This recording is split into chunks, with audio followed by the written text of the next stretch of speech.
ক্লাসে যাচ্ছি ইনশাআল্লাহ। তাহলে এই যে দেখেন প্রথম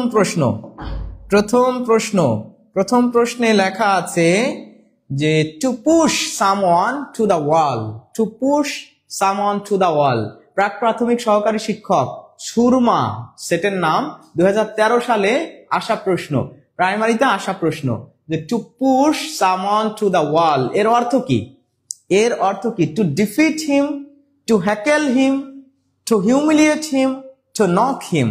আসলে এই ফ্রেজটার অর্থ কি সবাই একটু বলেন। শেয়ার ডান, ভর্তি হয়েছি। হ্যাঁ, যারা ভর্তি হননি তারা একটু কমেন্ট করে জানাবেন।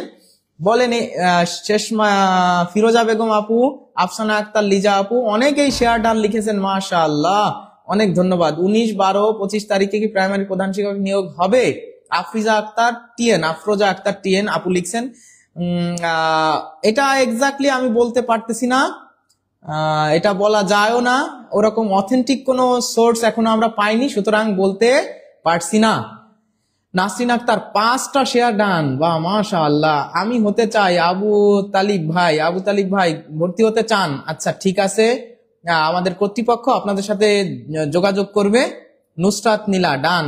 আচ্ছা, if we do hard study so we all success in life লিখছে আনারুল ভাই। হ্যাঁ, of course if you do hard study of course you will be successful in life and you will get job ইনশাআল্লাহ।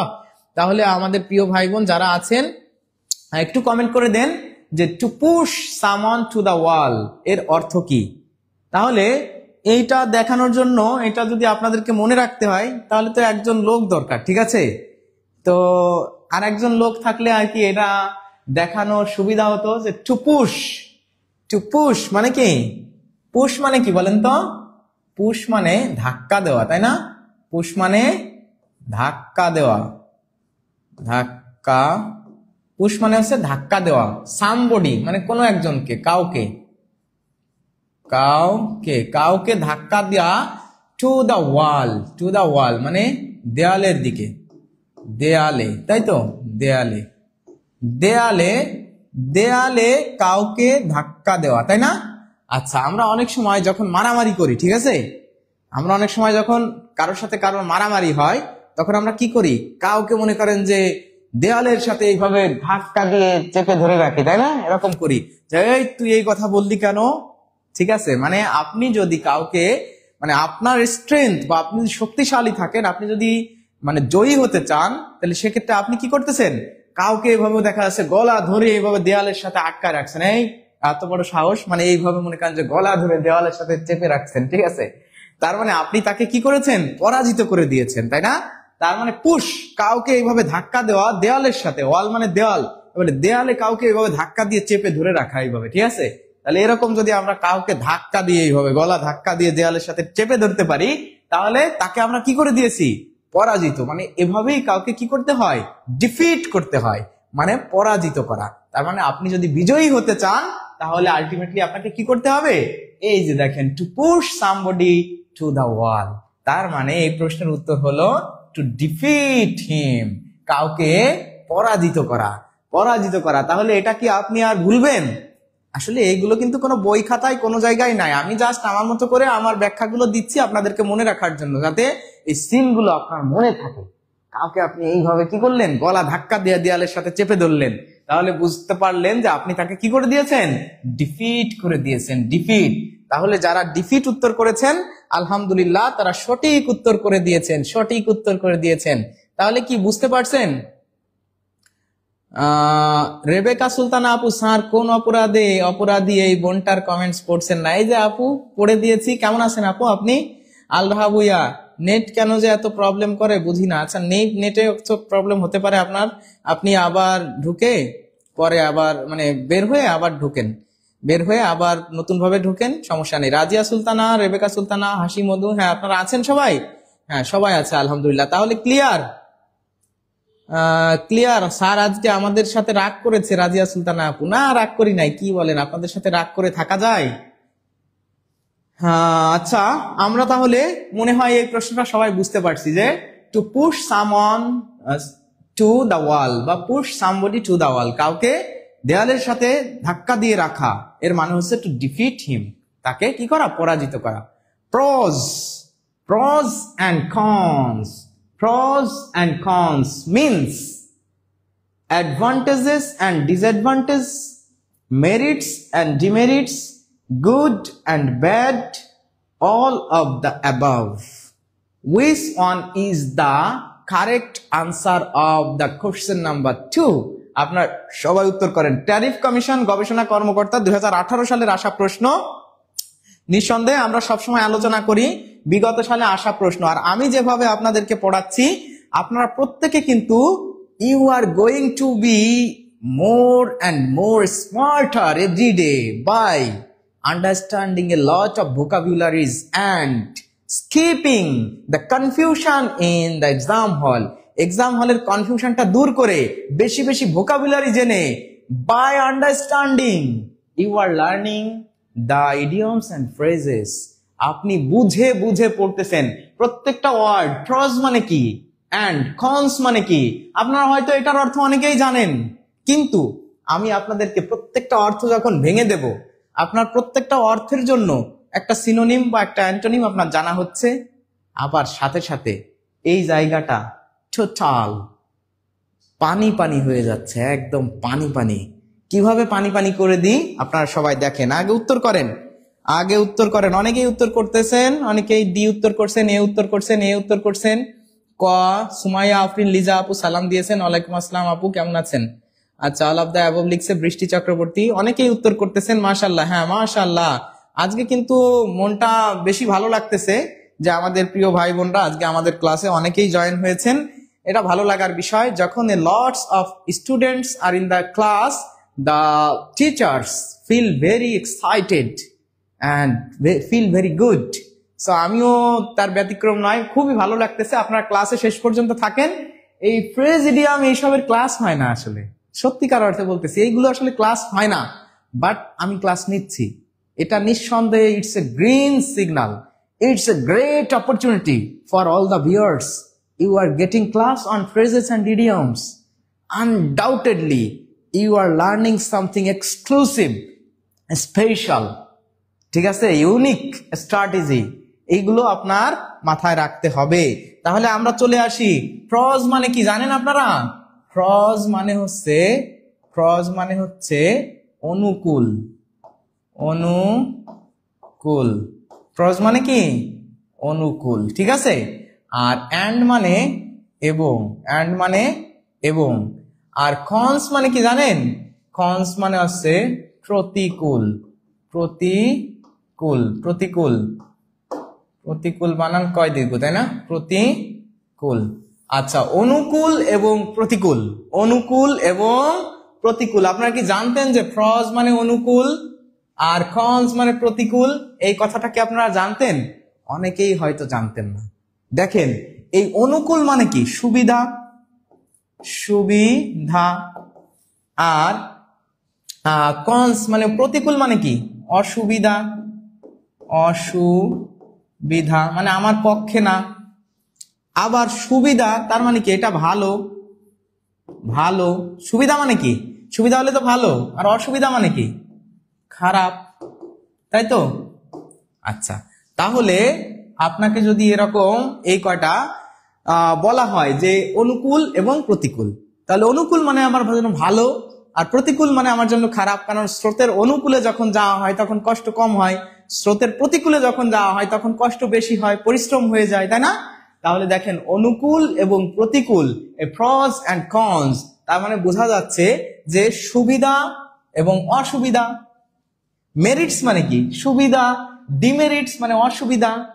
Good মানে কি? ভালো। And bad মানে কি? খারাপ।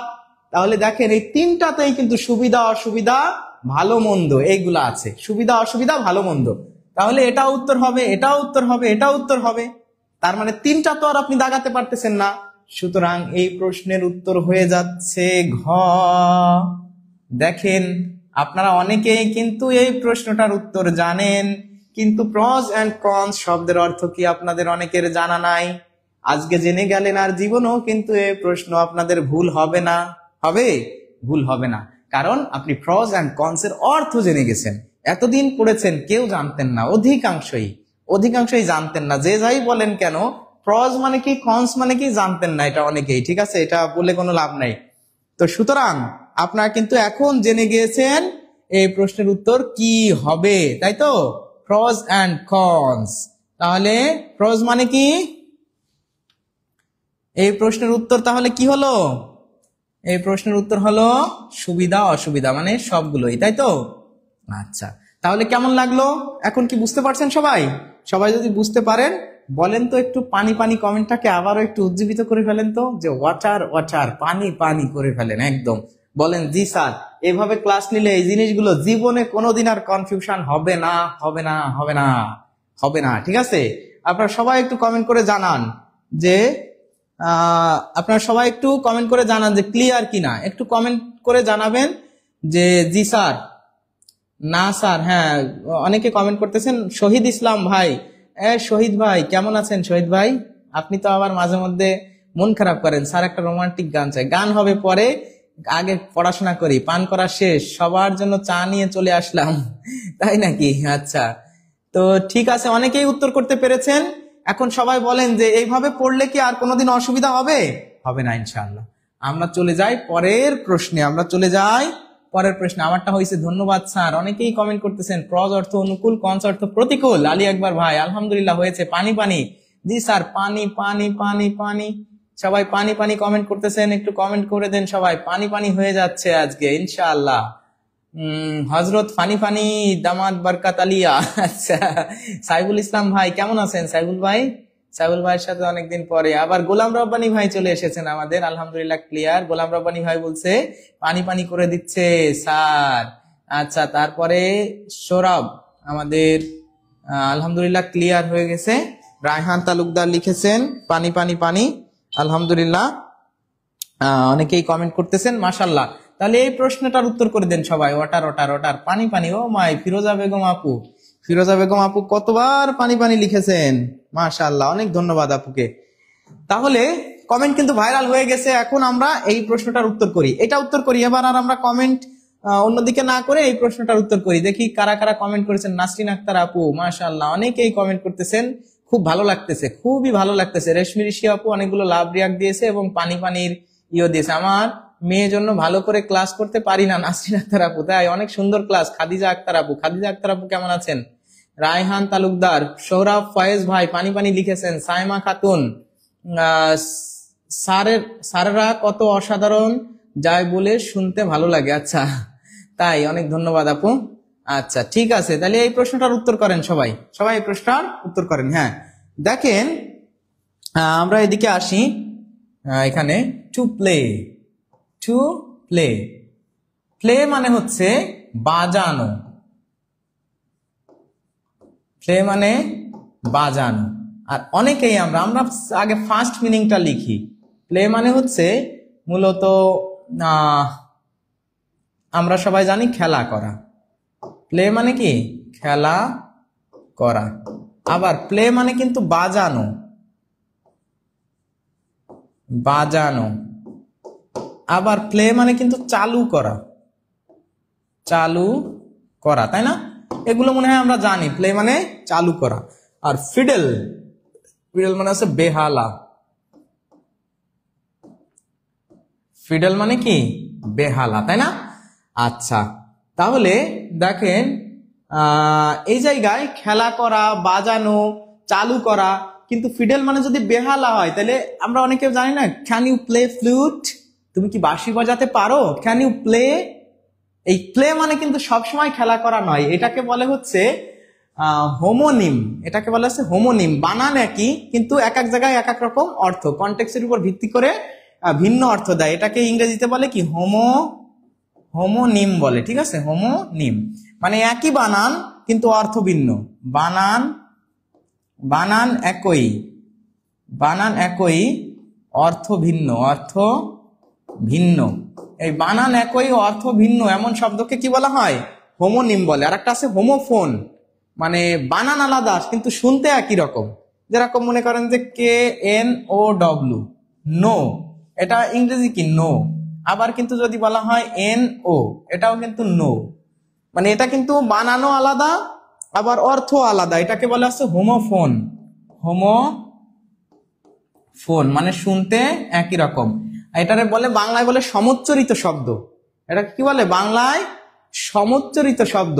আর এটাকে মানে যে ভিন্নার্থক মানে একই শব্দ কিন্তু ভিন্ন ভিন্ন অর্থ আছে, হোমোনিম বলে। তো এখন এই প্লে মানে চালু করা হলেও বা খেলা হলেও এইখানে কিন্তু খেলা করা অর্থ বোঝাচ্ছে না, এইখানে বোঝাচ্ছে কি বাজানো, তার মানে বেহালা বাজানো। আচ্ছা, বেহালা বাজানো বলতে আসলে আমরা কি বুঝাই? তার মানে আমরা এরকম একটা কথা বলি না যে কারো পৌষ মাস কারো সর্বনাশ। তাহলে মানে যখন এই যে এরকম ছিল না, ওয়েন রোম ওয়াজ বার্নড, কি একটা এরকম একটা আছে, আমার এক্স্যাক্টলি মনে আসছে। দেখেন, বাঁশি বাজানো হচ্ছে সময় কাটানো আর কি, যে এটা হচ্ছে কি করা, যে আপনাকে মানে ধরে নেন যে কোনো একটা রাখাল, আমরা জানি রাখালের সাথে বাঁশি বাজানোটা অনেকটা এরকম, যে ধরেন আমি যদি একটু বাঁশি বাজাই আপনাদেরকে শোনাই।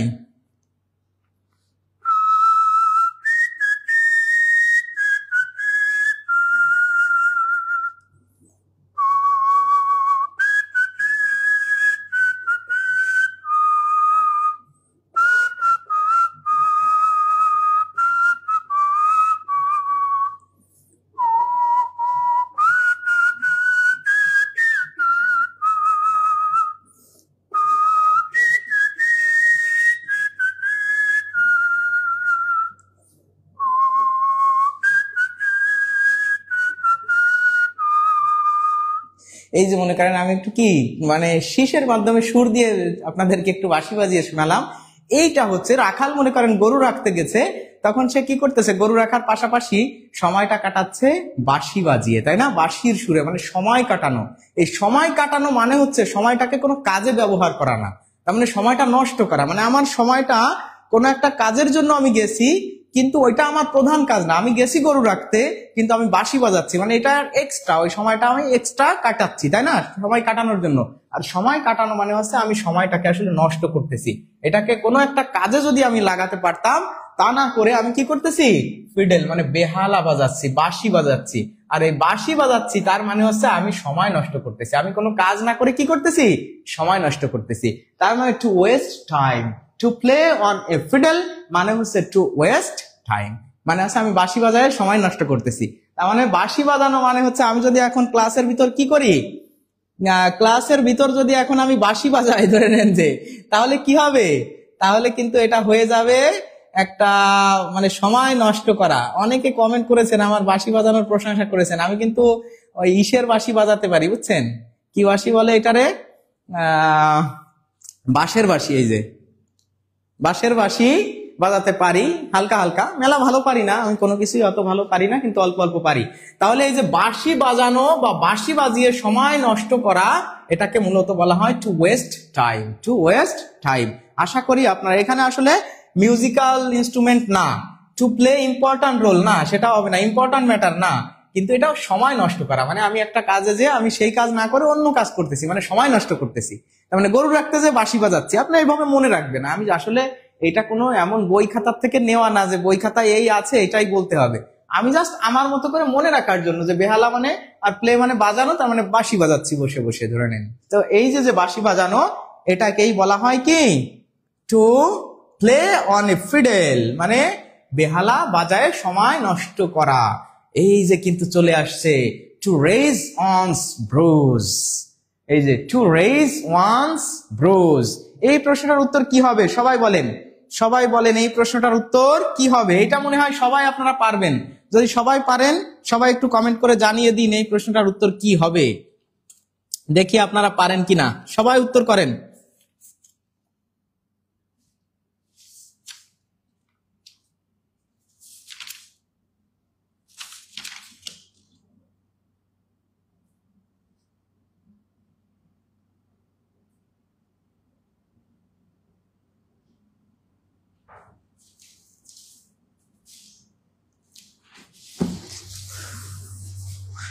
তো সবাই উত্তর করে দেন, এই প্রশ্নের উত্তর করেন সবাই, দেখি কারা পারেন। টু ওয়েস্ট টাইম, এই তো একটা কমেন্ট চলে এসেছে, সারপ্রাইজ। অনেকে বলেছে এ নাম্বার বলেছে, শাইনি ইসলাম, এই শাইনি ইসলাম আপু চলে এসেছে, যাক মাশাআল্লাহ। ফিরোজ ভাই, স্যার আপনি আর কি পারেন একটু জানাবেন প্লিজ। আলহামদুলিল্লাহ, আমাদের প্রিয় ম্যাম সৌভাগ্যবান, সৌভাগ্যবান না সৌভাগ্যবতী।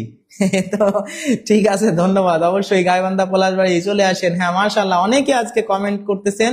স্যার আমার মেয়েরা বাঁশির সুর শুনে হাসতেছে, বলতেছে খুব সুন্দর হয়েছে। আরজিনা বেগম আপু, আচ্ছা অনেক ধন্যবাদ। তো ঠিক আছে, অনেকেই মির্জালাল সুমন স্যারের ক্লাস চাই। হ্যাঁ পেয়ে যাবেন, এই তো মির্জালাল সুমন স্যারের ক্লাস খুবই দ্রুত, দু একদিনের ভিতরে ইনশাআল্লাহ ক্লাস পেয়ে যাবেন। আচ্ছা এই যে দেখেন, আমরা এই প্রশ্নের উত্তর করে দিই। রেইজ, টু রেইজ, রেইজ মানে কি? উঠানো, উঠানো, উঠানো। রেইজ মানে হচ্ছে উঠানো। আর ওয়ান্স কোন একজন ব্যক্তির, একজন, একজনের, তাই তো, একজনের। ব্রোজ, ব্রোজ মানে হচ্ছে ভ্রু, তাই না? আমরা ভ্রু বলতে পারি, ভ্রু। এই যে ভ্রু, একজনের ভ্রু কি করা? উঠানো। মানে উঠানো মানে হচ্ছে আমরা জানি উপরে উঠানো। রেইজ মানে উপরে ওঠানো, তাই না? তাহলে আমরা অনেক সময় যখন কি হয়ে যায় যে কিছু একটা দেখে মনে করেন যে আমার মানে বিশ্বাস হচ্ছে না, অবাক হয়ে গেছি, মানে সারপ্রাইজ, কি হলো?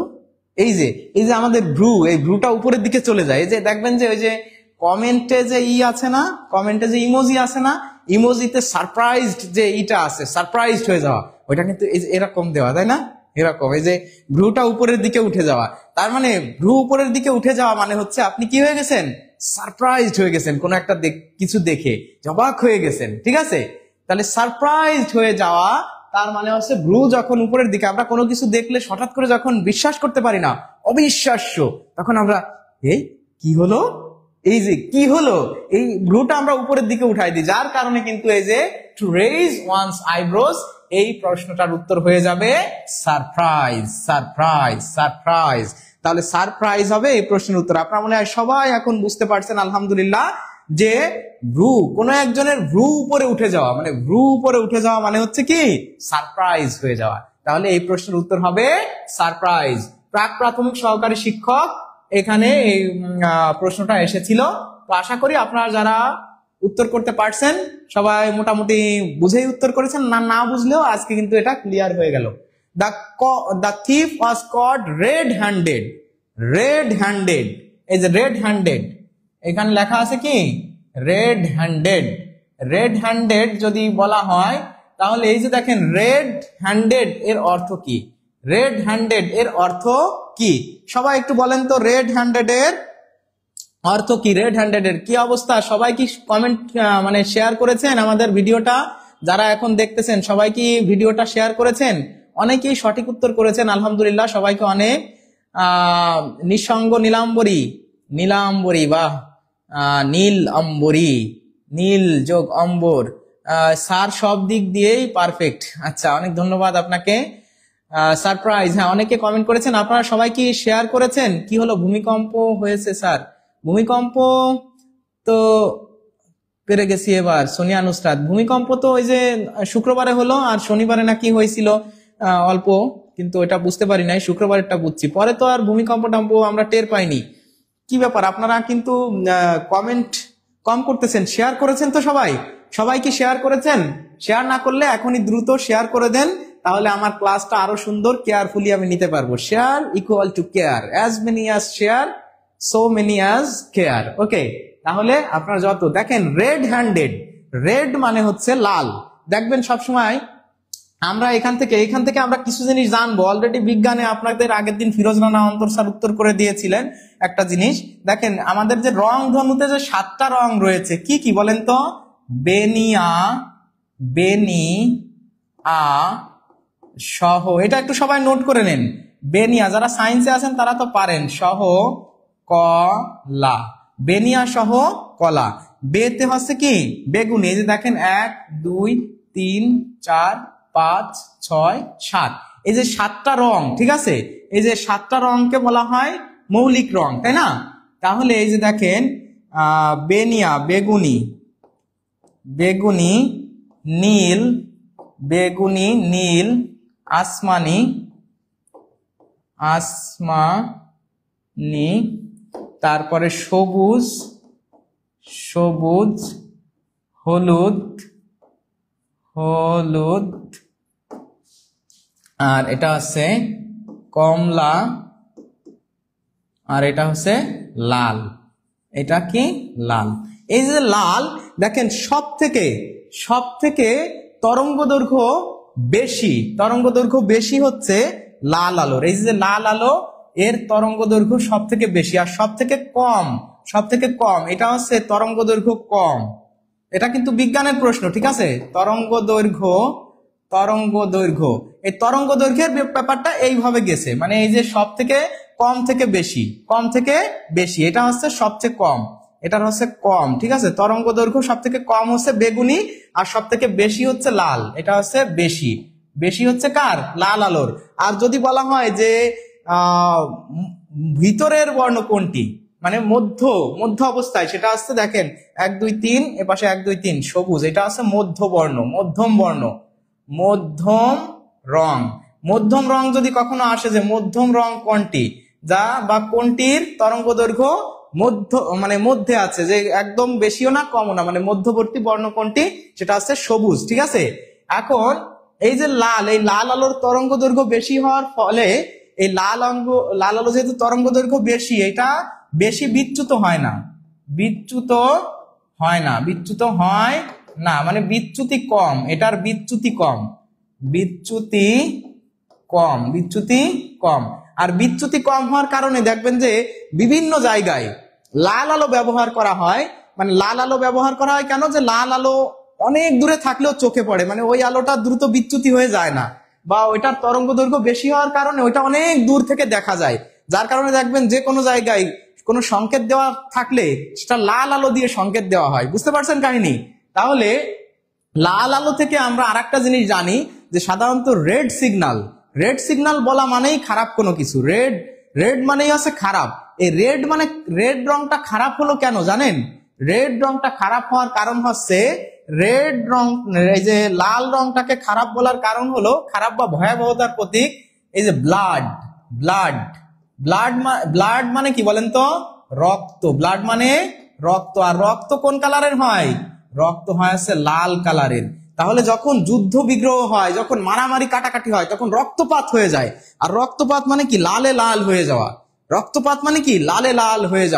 তাহলে এই যে লাল যখন হয়ে যায়, তাহলে তখন হচ্ছে বোঝা যায় যে এখানে কোনো দুর্ঘটনা ঘটেছে, খারাপ কিছু ঘটেছে, যার কারণে এই রক্তারক্তির বিষয়টা কিন্তু লাল আলো দিয়ে বোঝানো হয়, বা রেড সিগন্যাল মানে লাল বা খারাপ দেখানো হয়। এখন মনে করেন যে বাংলা সিনেমাতে কি হয়? বাংলা সিনেমাতে মনে করেন যে ভিলেনে কি করছে? ভিলেনে কাউকে গুলি করে মেরে ফেলছে। এখন নায়ক ওটা দেখেছে, নায়ক দৌড়া এসে তাকে, চৌধুরী সাহেব কি হলো আপনার, কে আপনাকে হত্যা করলো? মনে করেন যে সে তখন এই যে বুকে হাত দিয়েছে, বা মনে করেন গুলি করছে বা চাকু মারছে, সে ওইখানে চাকুটা বের করতেছে, অথবা মানে ওই পিস্তলটা ধরছে, তখন পুলিশে এসে দেখে যে কি ব্যাপার, এর হাতে রক্ত কেন? তাহলে এই মনে হয় হত্যা করেছে। মানে হাত লাল মানে কি, সেই হয়তো হত্যা করেছে এটা মনে করে, তখন বলে যে অ্যারেস্ট হিম। কেন অ্যারেস্ট করো? কারণ তার হাত লাল, সে কি করছে? রেড হ্যান্ডেড, মানে একদম হাতে রক্তারক্তি হয়ে গেছে, তার মানে সে হচ্ছে সেই খুনি, এটাই প্রমাণ। তা অন্য কোনো প্রমাণ লাগবে না, তার যে হাতে রক্ত আছে, রক্ত মাখা আছে, এটাই তার প্রমাণ, মানে প্রমাণের সাথে, ঠিক আছে? তার মানে এই যে দেখেন রেড হ্যান্ডেড মানে হাতে রক্ত মেখে যাওয়া, আর হাতে রক্ত মেখে যাওয়া মানে ওই ব্যক্তি খুন করেছে, মানে এটাই প্রমাণ। তার মানে রেড হ্যান্ডেড হওয়া মানে হচ্ছে উইথ প্রুফ। তাহলে এই যে প্রমাণের সাথে, প্রুফ মানে কি? প্রমাণের সাথে যদি কাউকে ধরা হয়, তখন বলা হয় রেড হ্যান্ডেড, মানে একদম যে খুন করছে তাকে সহ ধরে ফেলা। যদিও আসলে জাস্ট বোঝানোর জন্য আমি এত কথা কানেক্ট করলাম। এখানে বেশগুলো সাধারণ জ্ঞান, যে তরঙ্গ দৈর্ঘ্য সব থেকে কম কার, সব থেকে বেশি কার, মধ্যম বর্ণ কোনটি, তারপরে কোন আলোর বিচ্যুতি কম, সব থেকে বিচ্যুতি বেশি কার, এই জিনিসগুলো বললাম। আর বেনিয়া সহ কলা, এই বিষয়টাও আপনাদেরকে বুঝাই বললাম। লাল আলো কেন ব্যবহার করা হয়। আমরা শুধু 5 নাম্বার প্রশ্ন শিখলাম না, আমরা 5 নাম্বার প্রশ্ন থেকে অনেকগুলো কনসেপ্টও ডেভেলপ করতে পারলাম। সুতরাং রেড হ্যান্ডেড হওয়া মানে হচ্ছে হাতে রক্ত মাখা অবস্থায় কাউকে ধরা বা গ্রেপ্তার করা। সুতরাং প্রুফ, একদম যথাসহিত প্রমাণের সাথে কাউকে গ্রেপ্তার করা। কেমন লাগলো ক্লাসটা? এগুলো জানেন আপনারা এগুলো পল্লী উন্নয়ন বোর্ডের মাঠ সংগঠক 14 সাল, মানে এগুলো আপনারা জানেন, কিন্তু আমি আপনাদেরকে মনে রাখার জন্য এমন ভাবে গল্পগুলো বলতেছি যাতে পরীক্ষার হলে এই কথাগুলো আপনার মাথার ভিতরে চলে আসে, আপনি বুঝতে পারেন। সবাই একটু বলেন যে ক্লিয়ার কিনা, সবাই কি বুঝতে পারতেছেন কিনা? আসসালামু আলাইকুম, কেমন আছেন? জি স্যার হয়েছে, স্যারের অভিনয়টা আপনার বাকি আছে, অভিনয়টা বাকি আছে। আচ্ছা অভিনয় করে দেখাই দেবো ইনশাআল্লাহ, অভিনয় করে দেখিয়ে দেবো। আমরা পরের প্রশ্নে চলে যাই, আশা করি এটা সবাই বুঝতে পারছেন। আচ্ছা to read, to read, to read মানে কি পড়া, রিড মানে আমরা জানি যে পড়া। আর বিটুইন, বিটুইন মানে কি মধ্যে, বিটুইন মানে কি মধ্যে। আচ্ছা দা লাইন্স, লাইন্স মানে হচ্ছে লাইন মানে তো লাইন, সারি, সারি, লাইন মানে সারি। তাহলে বিটুইন মানে দুই, তাহলে মনে করেন আমি যদি এখানে লিখি যে কি লিখলাম, যে দিস ইজ মিস্টার দিন ইসলাম, ইসলাম এটা, I belong to Narail, Narail. মনে করেন এই যে আমি দুইটা লাইন লিখলাম, এটা আমি কি লিখছি, দুইটা লাইন লিখছি। এই যে একটা লাইন, এটা একটা লাইন, আর হচ্ছে এটা একটা লাইন, তাই না, এই দুইটা লাইন। এখন এখন হচ্ছে এখানে বলছে রিড বিটুইন, বিটুইন তো সাধারণত ব্যবহৃত হয় দুইয়ের মধ্যে, দুইয়ের মধ্যে, দুইয়ের মধ্যে অর্থে হচ্ছে বিটুইন ব্যবহৃত হয়। তার মানে আমি কি করতেছি, এই দুইটা লাইন না পড়ে এর মাঝখানে পড়ার চেষ্টা করতেছি। তার মানে হচ্ছে এই যে দুইটা লাইন আমার এখানে লেখা আছে, এটা তো আক্ষরিক অনুবাদ, মানে আমি পড়লেই বুঝতেছি দিস ইজ মিস্টার দিন ইসলাম, আই বিলং টু নড়াইল। তাহলে এই যে দুইটা লাইন, এই দুইটা লাইন না পড়ে আমি এর মাঝখানে ফাঁকা জায়গাটা পড়তেছি, মানে ফাঁকা জায়গায় তো কিছু নাই। তার মানে কি এই দুইটা লাইনের মর্মার্থ, ভিতরকার অর্থ বোঝার আমি চেষ্টা করতেছি। তার মানে এই দুটা লাইন না পড়ে লাইনের মাঝখানে পড়া, তা লাইনের মাঝখানে পড়া মানে এর মর্মার্থ বোঝা, মানে এর সঠিক অর্থটা বোঝা। মানে এই লাইন না পড়ে আমরা জানি যে একদম চোখে যেটা দেখা যায় সেটা হচ্ছে মানে আক্ষরিক অনুবাদ, আর যেটা হচ্ছে আপনার কি করতে হয়, যে অনুমান করে নিতে হয়, রূপক। যে মনে করেন এরকম আমি যদি বলি যে আমরা যোগ গল্প পড়ছি ছোটবেলা, আবু ইসহাকের যোগ গল্প, এরকম রূপক ধর্মী অনেক গল্প আছে, যে সরাসরি যে কথাটা বলা হচ্ছে ওর পিছনে একটা কাহিনী আছে। তার মানে সরাসরি যেটা লেখা ওইটা না পড়ে এর হিডেন মিনিংটা যদি আমরা কেউ প্রকাশ করতে চাই, তাহলে আসলে ওই লাইন না পড়ে লাইনের ভিতরে কি বলা আছে এই মর্মার্থ বোঝার চেষ্টা করা। তার মানে এই প্রশ্নের উত্তর হবে রিড বিটুইন দ্য লাইন, মানে হচ্ছে টু রিড। এই যে দেখেন এখানে লেখা আছে to read carefully, to find out any hidden meaning. তার মানে হিডেন মিনিংটা বের করা, মানে লুকায়িত অর্থ, লুকায়িত, লুকায়িত অর্থ, অর্থ মানে এটাকে বলে ভাবার্থ। যেরকম আমরা অনেক ক্ষেত্রে বলি না যে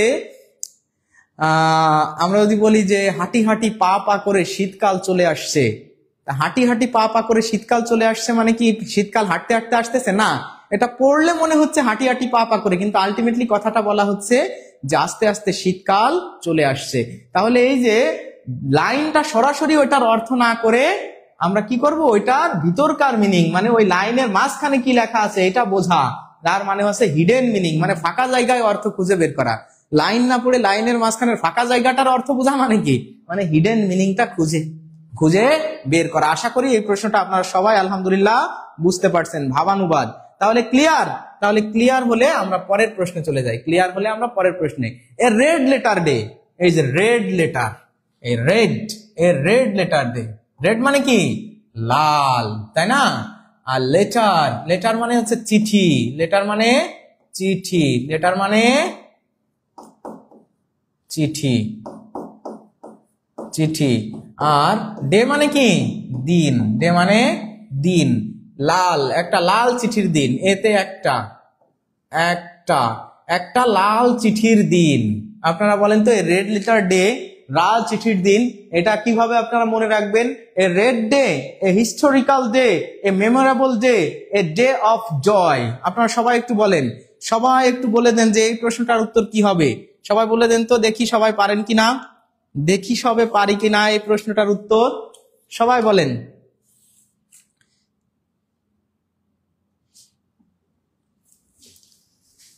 পারা যাবে তো ইনশাআল্লাহ, সবাই পারবেন, সবাই উত্তর করে দেন এই প্রশ্নটার। খ, অনেকে হিস্টোরিক্যাল ডে বলেছেন, মেমোরেবল ডে বলেছেন। ময়না আলহামদুলিল্লাহ ক্লিয়ার, মাশাআল্লাহ। আপনারা সবাই বেশি বেশি করে শেয়ার করে দিবেন ক্লাসটা। আজকের ক্লাসটা কিন্তু একটু অন্যরকম, অসাধারণ একটা ক্লাস আপনাদেরকে আমি কষ্ট করতেছি পরিচালনার জন্য। লেট হয়ে গেল নুসরাত দিতি, কোনো অসুবিধা নাই, আমরা টেকনিক এর বাইরেও কি আরো পড়তে হবে ইডিয়ম এন্ড ফ্রেজ? হ্যাঁ অবশ্যই, এরপরে তো এটা তো জাস্ট আপনার ক্লাস কি পাবো প্লিজ জানাবেন। 199 ব্যাচ ফিরোজ হোসেন, হ্যাঁ ভাই অবশ্যই পাবেন, কি বলেন, আমার ক্লাস পাবেন। ক্লাস তো আগের দিনও নিলাম 199তম ব্যাচে, আপনি তো ক্লাস করেন নাই, আগের দিনও তো অঙ্ক ক্লাস নিলাম, মানে ম্যাথ ক্লাস নিলাম। আচ্ছা, আপনারা যারা চাকরির পরীক্ষা দিচ্ছেন বা চাকরির প্রস্তুতি নিচ্ছেন তাদের সবাইকে বলবো যে এখনো যারা আপনারা ভাবতেছেন যে কবে শুরু করবেন তারা দ্রুত পড়াশোনা শুরু করে দেন, ঠিক আছে? সময় কিন্তু পাবেন না বেশি, ঠিক আছে? সময় কিন্তু বেশি পাওয়া যাবে না। আপনারা সবাই অনেকে উত্তর করতেছেন, আমি বলবো যে এটা আমি একটু বলে দিই, দ্রুত সামনের দিকে এগোবো। বিষয় হলো কি, যে এই যে দেখেন প্রিয় ভাই বোন, আমরা ছোটবেলা মানে এরকম যে কারোর সাথে কারো যদি প্রেম ভালোবাসার সম্পর্ক থাকতো তখন মানে সে হাত কেটে ফেলতো, ঠিক আছে? হাত কাটতো, যে মানে ব্রেকআপ হয়ে গেছে বা কষ্ট দিছে, প্রেমিক কষ্ট দিছে বা প্রেমিকা কষ্ট দিছে, তখন মানে হাত কাটতো, এরকম আর কি এর একটা প্রচলন ছিল, যে হাত টাত কেটে কেটে মানে ব্লেড দিয়ে, বা এই ঘটনা আপনারা সবাই জানেন। এবং অনেকটা আমরা দেখতাম যে এরকম কি করছে, হাত কেটে রক্ত দিয়ে চিঠি লিখছে, রক্ত দিয়ে ভালোবাসার মানুষের কি করছে, রক্ত দিয়ে নাম লেখা। এই যে এই জিনিসগুলো কিন্তু আমরা অনেকেই জানি, মানে অনেকে এর প্রত্যক্ষ দর্শীও আছে, বা আপনাদের ভিতর অনেকেই আছে হয়তো ছোট বয়সে বা এখনো অনেকে এরকম করেন যে আমি তাকে অনেক ভালোবাসি, গায়ের রক্ত দিয়ে তার নাম লিখে ফেলেছি, তাই না? তাহলে আপনি যদি আপনার গায়ের রক্ত দিয়ে কারো নাম লিখে ফেলেন, ঠিক আছে, রক্ত দিয়ে যদি নাম লিখে তার কাছে পাঠিয়ে দেন, তাহলে ওই যে সে যদি দেখে যে হায় হায় তার শরীরের রক্ত দিয়ে সে আমার নাম লিখেছে, তাহলে ওই দিনটা তার কাছে কি হয়ে যাবে বলেন তো? ওইটা কি কোনো ঐতিহাসিক দিন বা ওইটা কি কোনো লাল দিন? না, ওইটা তার জন্য মেমোরেবল ডে হয়ে যাবে, মানে স্মরণীয় দিন। ও মাই গড, এই দিনটাতে সে হাত কেটে বা রক্ত দিয়ে আমার নাম লিখেছিল, এই দিনটা তার জন্য হয়ে যাবে মেমোরেবল ডে।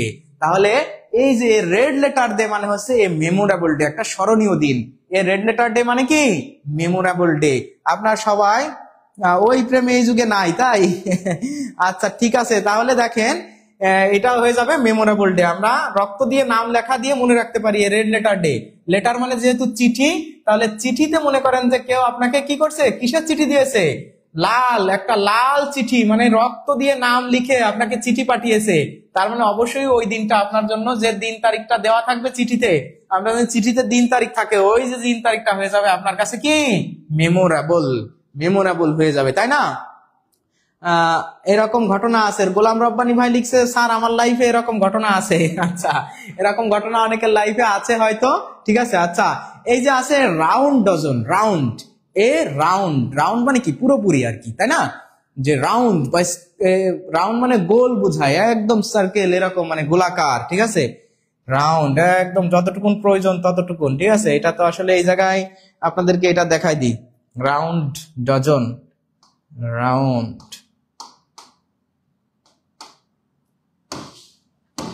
এই যে দেখেন, এই যে যদি এরকম হয়, দেখছেন রাউন্ড মানে একদম পুরোপুরি শেপটা এরকম, যে রাউন্ড করা, তাই না? কেমন লাগলো বলেন তো? আমরা যদি এটাকে এখন একটু এইভাবে দেখি,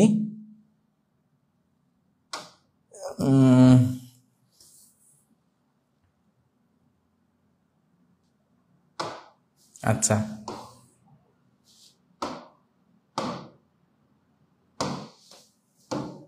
না, এটা তো এই কালার হয়ে যায়। আচ্ছা ঠিক আছে, তাহলে দেখেন এই যে যেটা আমরা এই যে দেখানোর চেষ্টা করতেছিলাম, যে রাউন্ড, একদম রাউন্ড শেপ, তাই না? রাউন্ড মানে বোঝা যাচ্ছে একদম পুরোপুরি যেরকম প্রয়োজন সেরকম, ঠিক আছে? তাহলে এ রাউন্ড ডজন মানে কি, little less than a dozen, a little more than a dozen, round about a dozen, a full dozen. আপনারা সবাই এই প্রশ্নটার উত্তর করে দেন, সবাই এই প্রশ্নটার উত্তর করে দেন প্রিয় ভাই বোন, আপনারা যারা বুঝানো ধারণা দারুন স্যার। হ্যাঁ, গরুর রক্ত দিয়ে লিখে দিতাম যদি কেউ রক্ত থাকতো। আচ্ছা, লিমন আহমেদ ভাই লিখছে। লিমন ভাই কেমন আছেন? না 98 99 ব্যাচ কি একসাথে করেছে নাকি আলাদা? না একসাথে না, আলাদা আলাদা।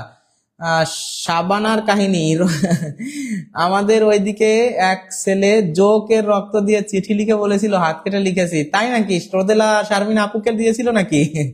আচ্ছা, তাহলে ভালোবাসার এমন আর কেউ বাসে না ভাই, তাই নাকি? আচ্ছা দেখেন, এই যে আমরা যে কথাগুলো বলতেছি এগুলো জাস্ট আপনাদেরকে মনে রাখার জন্য। তার মানে রাউন্ড মানে সাধারণত বোঝায় হচ্ছে কি, রাউন্ড মানে একদম পুরোপুরি, রাউন্ড মানে কি পুরোপুরি, যতটুকুন প্রয়োজন ঠিক ততটুকুন, তেমন, ঠিক আছে? রাউন্ড একটা একটা রাউন্ড ফিগার, আমরা অনেক সময় বলি না একটা রাউন্ড ফিগারে নাও, এই রাউন্ড ফিগার মানে কি 300 বা 200 বা 500, বা আমরা অনেক সময় কিনতে গেলে ভাই একদম মানে কাটায় কাটায় রাখেন, মানে বলছে আপনাকে মনে করেন যে 230 টাকা, আপনি বলতেছেন ভাই একটা রাউন্ড ফিগারে বলেন, ঠিক আছে? এত কিছু দরকার নেই, মানে 300 দিই, রাউন্ড ফিগার দিয়ে দিই, তার মানে পুরোপুরি একটা যথার্থ একটা জায়গায়। তার মানে এটা বললে তো বোঝা যাচ্ছে ফুল ডজন, ফুল ডজন। তাহলে রাউন্ড ডজন মানে হচ্ছে, রাউন্ড মানে কি ফুল, তার মানে পুরোপুরি, পুরোপুরি একটা কমপ্লিট, কমপ্লিট একটা প্যাকেজে চলে যাওয়া। আচ্ছা, এরপরে একটা আছে দেখেন, এই যে দেখেন, এ বেকার্স ডজন, বেকার্স ডজন, এইটা কি বলেন তো? এ বেকার্স ডজন, এই প্রাক প্রাথমিক বুড়িগঙ্গা 2013 সাল। এই যে এখানে বলেন যে চ্যারিটি অ্যালাওয়েন্স 12, 13, এই প্রশ্নটার উত্তর বলেন সবাই। এবার আমরা এই প্রশ্নটা, কি ব্যাপার লাইভে লোকজন কমে যাচ্ছে কেন?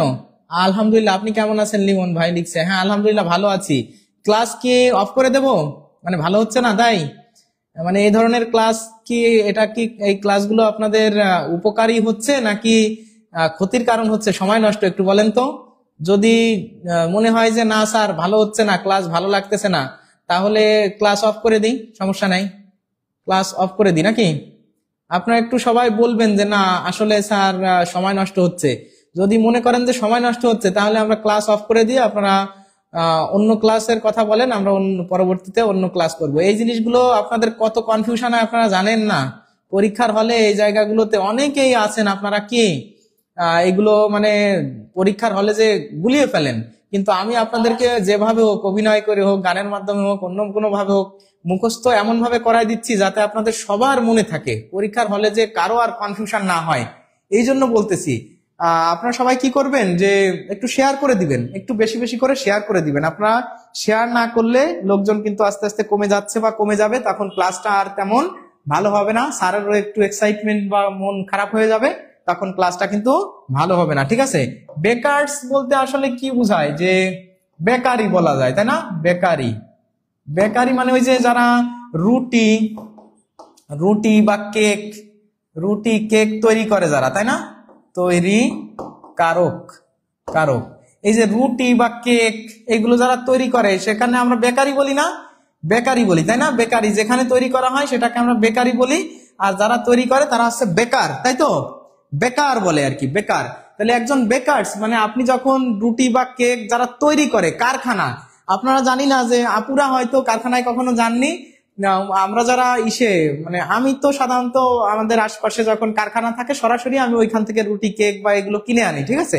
ওইখানে কিনে আনলে হবে কি, আপনারা মনে করেন যে সবসময় একটু বেশি দেবে, ওরা কখনো কম দেবে না, ওরা কিন্তু দাম মানে পাইকারি যে দাম ওরাও সেই দাম রাখে। আপনি গেলে আপনার কাছে দোকানে যেরকম দাম ওরকম দাম রাখবে না, ওরা কম রাখবে, মনে করেন যে আপনাকে একটু বেশি দেবে, যা দেবে যা দেবে একটু বেশি দেবে, বেশি মানে আপনাকে ওরা, কারণ আমরা দোকানে যে মনে করেন যে 12টা কেক আছে, 12টা কেক, 12টা কেক, আমি যেহেতু বেকারস আছে বেকারি দিয়ে বুঝাচ্ছি, 12টা কেক, ঠিক আছে?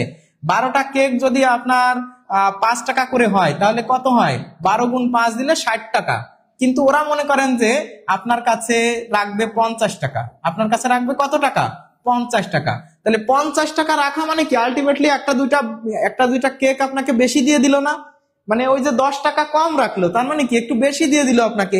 তার মানে সবসময় মনে রাখতে হবে বেকারস ডজন বা বেকারিরা সাধারণত একদম কারখানায় গেলে, আপনাকে কারখানার থেকে কিনলে কখনো মানে ঠকে না কেউ, মানে পাইকারি দামেই তারা দিয়ে দেয়। আমরা যারা খুচরা দোকান থেকে কিনি তারা পাইকারি দামে কিনতে পারি বেকারিতে গেলে।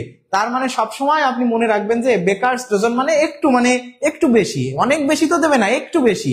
তার মানে বেকারস এর ডজন, আমরা জানি সাধারণত ডজন হয় কতটাই?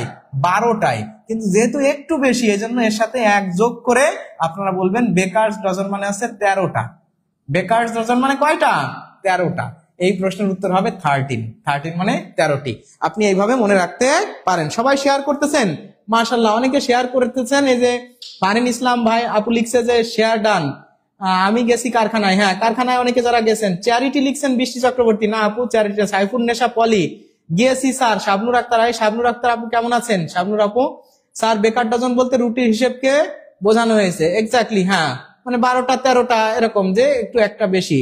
স্যার যেটা করলে আমাদের উপকার হয় সেটা করেন। হ্যাঁ, সেটাই করতেছি, এই জন্য তো শেয়ার ডান। ভালো লাগছে আলহামদুলিল্লাহ। অনেকে কমেন্ট করতেছেন না স্যার ভালো লাগতেছে, তাহলে আমরা ক্লাস করি। আমি যে স্কুলে পড়াই ওই স্কুলের সামনেই বেকারি আছে। হ্যাঁ, বেকারিতে গেলে 45 টাকাও রাখে। হ্যাঁ, তার মানে এই যে বেকার ডজন মানে একটু বেশি আর কি, একটু বেশি, মেলা বেশি না, আপনাকে ফ্রি ফ্রি দিয়ে দেবে না কোনো কিছু। আচ্ছা, এইখানে আমরা চলে আসি। Lutfa goes on playing, Lutfa goes on playing everyone without saving anything for the rainy day. তাহলে গোজ অন প্লেইং মানে লুৎফা কি করে? খেলতে যায়। গোজ অন প্লেইং মানে প্লেইং বলি কেন, বলতেছে লুৎফা গোজ অন মানে চলে, হেল্পিং এভরিওয়ান, হেল্পিং এভরিওয়ান মানে সবাইকে সাহায্য করে, উইদাউট সেভিং এনিথিং মানে সে নিজের জন্য কোনো কিছুই কি করে না, সেভ মানে সঞ্চয় করে না। লুৎফা গোজ অন, লুৎফা কি করে? হেল্পিং এভরিওয়ান, সবাইকে সাহায্য করে, উইদাউট সেভিং এনিথিং কোনো কিছুই সে কি করে না, সঞ্চয় করে না। কখনের জন্য? ফর দ্য রেইনি ডেজ, বৃষ্টির দিনের জন্য। তাহলে রেইনি ডে মানে কি? বৃষ্টির দিন। রেইনি ডে মানে বৃষ্টির দিন। কিন্তু আমাদের সবসময় কি করতে হবে? ফ্রেজ অ্যান্ড ইডিয়ামে কি কখনো সরাসরি অর্থ হয়? একদম ডাইরেক্ট আক্ষরিক অনুবাদ হয় না, এটা হয়ে যায় ভাবানুবাদ। যেহেতু ভাবানুবাদ হয়, আমরা এই জন্য কি করব? এই ভাবানুবাদ যেহেতু হয়, এই জন্য আমরা এটাকে সবসময় একটু মানে বুঝে শুনে সরাসরি উত্তরটা করব না, সরাসরি কখনো উত্তরটা করব না। তাহলে সরাসরি উত্তর না করে ওইটা দ্বারা হিডেন মিনিংসটা কি? Read between the line, to এই যে read between the lines, to read between the lines মানে grasp the hidden meaning, grasp the secret meaning, ওই সিক্রেট মিনিংটা খুঁজে বের করতে হবে। তাহলে রেইনি ডে, এই রেইনি ডে বলতে আসলে কি বোঝানো হয়? বৃষ্টির দিন। আপনারা সবাই এখানে, শাবনুরও আছে, সালমান শাহ আছে নাকি? ডি দিতে গিয়ে সি হয়ে গেছে। আপনার ক্লাসে যেভাবে শিখতে পারি আমার মনে থাকে। খাদিজা, হ্যাঁ, অনেকেই কমেন্ট করেছেন আমার ক্লাস কি ভালো লাগে স্যার। জাহিন স্যার কোথায়? ক্লাস নেয় না কেন? জাহিন স্যার গলায় একটু সমস্যার জন্য। আশরাফুল ইসলাম ভাই, আশরাফুল ভাই মাশাআল্লাহ, ভালো লাগছে। আশরাফুল ভাই কেমন আছেন? কেবল আসলেন নাকি আশরাফুল ভাই? আশরাফুল ভাইয়ের সাথে তো কথা হয়েছে, ভাই খুব ভালো মানুষ, ভাই মাঝে মধ্যে ফোন দেয় আমাকে। বোঝানোর ধরন সুন্দর। ফিরোজ ভাই লিখছে ডিফিকাল্টি ডে, মাশাআল্লাহ আলহামদুলিল্লাহ। হ্যাঁ, আপনারা কি বুঝতে পারেন আমার ক্লাসগুলো? আসলে এইভাবে কি মনে থাকবে আপনাদের? হ্যাঁ, একটু কমেন্ট করে জানাবে। বৃষ্টির দিন, তা দেখেন সাধারণত বৃষ্টির দিন মানে হচ্ছে একটা, আপনারা যারা বাইরে যেতে চান, বাইরে যাওয়ার জন্য যেরকম কষ্ট, মানে ধরে নেন বৃষ্টির দিন মানে কি, it has been raining for all day long, তাই না? It's raining for all day long cats and dogs, মানে মুষলধারে সারাদিন যদি বৃষ্টি হয় সেটাই তো বৃষ্টির দিন। বৃষ্টির দিন মানে মাঝে মধ্যে বৃষ্টি হচ্ছে এরকম না, মানে সারাদিন অল্প বেশি করে ক্যাটস অ্যান্ড ডগস অথবা ড্রিজলিং, গুড়ি গুড়ি বৃষ্টি হওয়া, এই যে গুড়ি গুড়ি বৃষ্টি হওয়া বা মুষলধারে বৃষ্টি হওয়া, সারাদিন যদি বৃষ্টি নামে ওইটাকে বলা হয় যে বৃষ্টির দিন, রেইনি ডে। মানে বৃষ্টির দিন কিন্তু বাইরে বেরোনো যে কি কষ্ট, কি ঝামেলা। আপনি না পাবেন রিক্সা, না পাবেন মানে গাড়ি ঘোড়া, না আপনি মনে করেন যে সুন্দর পোশাক পরে বেরোতে পারবেন, এই পাশ দিয়ে একটা গাড়ি গেলে মনে করেন কাদা সিটে লাগবে। তার মানে বৃষ্টির দিনে আমাদের যেরকম বাইরে বের হতে সমস্যা, ঠিক একই রকম ভাবে শ্রমজীবী মানুষগুলোর কিন্তু অনেক কষ্ট। বৃষ্টির দিনে তারা কাজ করতে পারে না, কাজ করলে আবার ভিজে ভিজে কাজ করতে হয়। অনেকে মানে কি হয়ে যায় যে পরিশ্রান্ত, বা অনেকে অসুস্থ হয়ে যায়, ঠান্ডা লেগে যায়। তার মানে বৃষ্টির দিন মানে হচ্ছে একটা ডিফিকাল্ট ডে, দুর্দিন। বৃষ্টির দিন মানে হচ্ছে একটা দুর্দিন, তাই তো? তাহলে বৃষ্টির দিন মানে কি? দুর্দিনকে বোঝানো হয়েছে। তাহলে আপনারা মনে হয় আবার ওই যে, হ্যাঁ, বৃষ্টির দিন আপনি মনে রাখতে পারেন যে রাস্তা টাস্তা কাদা হয়ে যায়, তখন অনেকে আষাঢ় খায়, মানে গ্রামের দিকে যাদের বাড়ি তারা প্রায় কি হয়, আষাঢ় খেয়ে পড়ে যায় বৃষ্টির দিনে, তাই না? তার মানে ডিফিকাল্ট ডে আপনারা বিভিন্ন ভাবে মনে রাখতে পারেন, আমি জাস্ট মনে রাখার টেকনিক গুলো বলতেছি। সোয়ান সং, সোয়ান মানে কি জানেন? সোয়ান মানে হচ্ছে হাঁস। সোয়ান মানে হাঁস, সোয়ান মানে কি? হাঁস। আর সং মানে কি? গান। সং মানে হাঁসের গান, আপনি বলতে পারেন যে হাঁসের গান। তাহলে সং মানে হাঁসের গান। হাঁসের গান বলতে আসলে কি বোঝানো হয়েছে বলেন তো? রাজশাহী কৃষি উন্নয়ন ব্যাংক 2014 সালে আসছে, এটা আপনারা একটু সবাই উত্তর করে দেন। সবাই বলেন হ্যাঁ, অনেকে শেয়ার ডান বা মাশাআল্লাহ, অনেক ধন্যবাদ স্যার। শেষে একটা গান শুনতে চাই আপনার থেকে। আচ্ছা, আপনারা সবাই কমেন্ট করেন। স্যারের কথায় মাঝে মাঝে আমাদের নড়াইলের আঞ্চলিকতা চলে। মাশাআল্লাহ, খুব সুন্দর। লিজা আক্তার আপু, হ্যাঁ চলবে তো, নড়াইলের লোক না। আমার পাশের বাসায় পিচ্চির নাম, এদের দিব নাকি ক্লাসে? সালমান নামে কেউ আছে? হ্যাঁ আছে, সামিরা থাকলে বিবাদ আছে। আচ্ছা, থাকলেও বলবেন না মামলা। আচ্ছা, যাই হোক, অনেকে অনেক মজা করতেছেন, মাশাআল্লাহ। হ্যাঁ, এটাই আসলে আলটিমেটলি পড়াশোনার ফাঁকে ফাঁকে ইউ হ্যাভ টু টেক বিনোদন ফ্রম পড়াশোনা। ইউ হ্যাভ টু রিসিভ সাম বিনোদন ফ্রম পড়াশোনা। পড়াশোনা ইজ এ থিং অফ বিনোদন। এইভাবে পড়তে হবে, মনে থাকবে, প্রেসার কম হবে, টেকনিক ইউজ করতে হবে, তাহলেই আপনি ভালো কিছু করতে পারবেন, মানে কনফিউশন হবে না। ঠিক আছে? So of course we have to enjoy. Rahim রুব্বান হবে, সমস্যা নেই। আচ্ছা, তাহলে দেখেন সোয়ান মানে হাঁসের গান। তো দেখেন হাঁস কিন্তু হাঁস হচ্ছে সাধারণত কি করে, যে মৃত্যুর আগ পর্যন্ত, মানে হাঁস মানে হচ্ছে প্যাক প্যাক প্যাক প্যাক করে ডাকে, তাই না? হাঁসে কিন্তু আপনি যখন গলা কাটে ফেলেন, মানে গলা কেটে ফেলা মানে হচ্ছে তাকে হত্যা করা বা মেরে ফেলা, এর আগেও কিন্তু সে প্যাক প্যাক প্যাক প্যাক করে শব্দ করে বা সুন্দর একটা গান আমাদেরকে শুনিয়ে যায়। মানে মৃত্যুর আগে, মানে মৃত্যুর আগ পর্যন্ত হাঁসটা কিন্তু থামায় রাখা যায় না। ঠিক আছে? ওকে ধরলে আপনি যদি জবাইও করতে চান, তখন সে কি প্যাক প্যাক প্যাক প্যাক করে কি করে, আওয়াজ করে। তার মানে বোঝা যাচ্ছে মৃত্যুর আগ মুহূর্তেও হাঁসে কি করে, গান শোনায়। মৃত্যুর আগ পর্যন্ত, মানে মৃত্যুর আগেও হাঁস তো এমনি প্যাক প্যাক করবেই, কিন্তু মৃত্যুর আগ পর্যন্ত। এরকম কই মাছের প্রাণ, আমরা অনেক ক্ষেত্রে বলি না কই মাছের প্রাণ। কই মাছ কিন্তু অনেক সময় আপনি কেটে ধুয়ে তারপরে আপনি যদি ভাজি, মানে কড়াইতে দিয়ে ভাজি করতে যান, তখনও দেখবেন যে দুই একটা কই মাছ লাফালাফি করে, মানে তাজা কই মাছ যাতে হয়। তার মানে কি, এটা অনেকক্ষণ পর্যন্ত এর জান থাকে। কই মাছের প্রাণ মানে দীর্ঘায়ু বা শক্তিশালী, মানে মরে না এমন, খুব মানে এই ধরনের। এই সোয়ান সংটা মানে হচ্ছে হাঁস হচ্ছে মৃত্যুর আগ পর্যন্ত কি করে, গান করে আর কি, বা ডাকে। সং বলতে এখানে সং মানে ডাকা। তাহলে এই যে মৃত্যুর আগ মানে শেষ মুহূর্তে, তার মানে লাস্ট ওয়ার্ক হবে এই প্রশ্নের উত্তর। লাস্ট ওয়ার্ক, এই প্রশ্নের উত্তর হবে লাস্ট ওয়ার্ক। তাহলে এই প্রশ্নের উত্তর যারা আপনারা লাস্ট ওয়ার্ক দিয়েছেন, তারা সবাই সঠিক উত্তর করেছেন। ডোন্ট, এই যে দেখেন, don't raise A dash in a tea cup over the issue. মানে ইস্যু মানে হচ্ছে এই সমস্যা, ইস্যু মানে সমস্যা, ওভার মানে এই সমস্যা নিয়ে, ডোন্ট রেইজ উঠায়ও না, a dash in a tea cup. এখানে দেখেন তো এই প্রশ্নের উত্তর কি হবে। তো সহকারী তথ্য অফিসার 2013 সালে আসছে, alarm, hue and cry, storm, noise, a dash in a alarm in a tea cup, a hue and cry in a tea cup, a storm in a tea cup, a noise in a tea cup. আপনারা সবাই এই প্রশ্নের উত্তর করেন। Mallika share done লিখছেন, বা মাশাআল্লাহ, মল্লিকা দাস আপুকে অনেক ধন্যবাদ। অনেক ভালো ক্লাস হচ্ছে, আমরা সবাই মনোযোগী হই। এক্স্যাক্টলি, আপনারা আর কোনো কমেন্ট না, সবাই একটু ক্লিয়ারলি, মানে একদম অ্যাটেন্টিভ হয়ে ক্লাসে মনোযোগ দেন। অনেকক্ষণ আমরা মজা করেছি, এখন কিন্তু আমাদের কি হতে হবে, সিরিয়াস হতে হবে। আপনারা যারা আমাদের ক্লাসটা করছেন, এই ধরনের ক্লাস কেমন লাগে? আলটিমেটলি আপনারা যারা সাধারণত গ্রামারের ক্লাসগুলো করতে অভ্যস্ত, ইংরেজি মানেই মনে করেন গ্রামার, এই গ্রামার ধারার বাইরে এসে যে এই যে মুখস্থ পার্টেরও সুন্দর করে বুঝায় টেকনিক দিয়ে, এমন না যে এগুলো আমার মন মতন বানানো। দেখছেন, এগুলো বিভিন্ন পরীক্ষাতে আসা প্রশ্ন, কত পরীক্ষাতে আসছে, আপনারা নোট করে রাখবেন। আমি যেগুলো বলতেছি এগুলো খাতায় লিখে রাখবেন, আমি কি কথা বলতেছি, আর বিশেষ করে শেয়ার করে রাখেন। এখন যদি সব নোট করতে নাও পারেন, ক্লাসটা শেষ হলে, আর আপনাদের সবাইকে বলবো যে সবসময় শুধু লাইভ ক্লাস আর পেইড ব্যাচের ক্লাস নিয়ে ব্যস্ত থাকবেন না, আপনার নিজেকে সময় দিতে হবে। আপনি যদি আলটিমেটলি পড়াশোনা ভালোভাবে করতে চান, নিজে পড়তে হবে। স্যার কি করতেছে, 2 ঘন্টা ধরে 20টা প্রশ্ন হয়তো সমাধান করতেছি, কিন্তু আলটিমেটলি আপনাকে আরো তো 200 প্রশ্ন পড়তে হবে। সেই 200 প্রশ্নের সময়টা আপনি কত পাবেন? দেখা যাচ্ছে আমি 20টা করাচ্ছি 2 ঘন্টায়, আপনাকে কিন্তু যখন 2 ঘন্টা পড়বেন তখন 200 পড়তে হবে। এই যে বিষয়গুলো, এগুলো মাথায় রেখে নিজেকে সময় দিতে হবে, নিজেও পড়তে হবে, সেলফ স্টাডির প্রয়োজন আছে। সুতরাং আমরা শুধু সারাক্ষণ ক্লাস করব, বিষয়টা এমন না।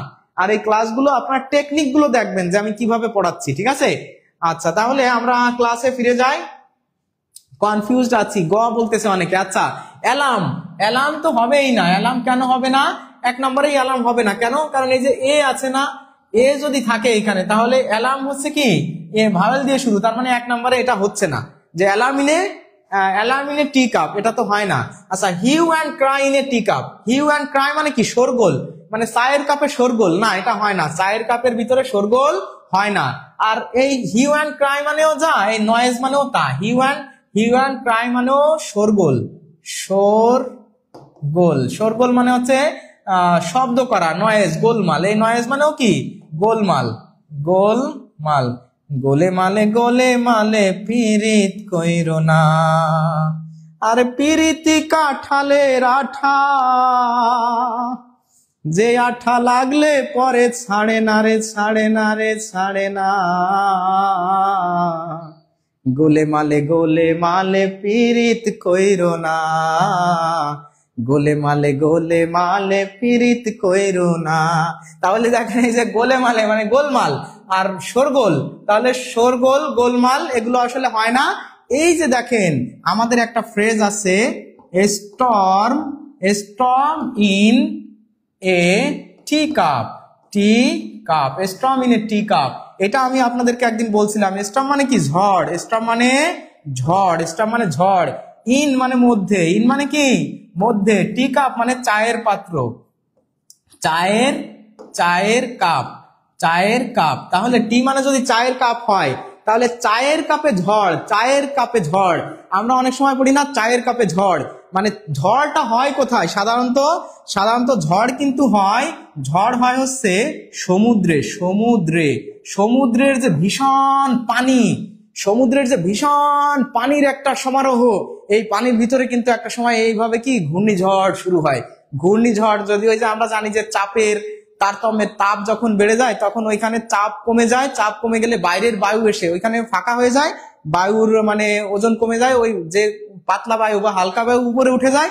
তখন ওইখানে অনেক যখন ফাঁকা হয়ে যায়, ফাঁকা হয়ে গেলে চারপাশের সকল বায়ু ওইখানে এসে যখন স্থান দখল করে, তখন চারিপাশে আসার কারণে পানি এইভাবে চারিপাশের পানি এক জায়গায় এসে এরকম মনে করেন যে ঘূর্ণি শুরু হয়ে যায়। তারপরে এইরকম ঘূর্ণি যখন শুরু হয়ে যায়, ওইভাবে ঝড় শুরু হয়ে যায়। ওইটা হতে আস্তে আস্তে একসময় উপকূলের দিকে চলে আসে। ফনি, তারপর বুলবুল, তারপর হচ্ছে সাইক্লোন, এরকম বিভিন্ন ঝড় নামে তারা আয়লা, হ্যাঁ, এগুলো চলে আসে উপকূলে এসে হেড করে।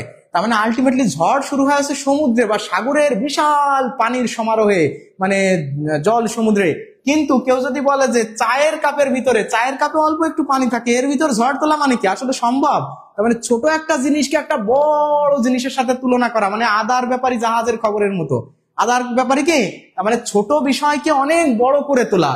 তার মানে বলতেছে don't raise a storm in a cup tea cup. তাহলে don't raise a storm in a tea cup over the issue.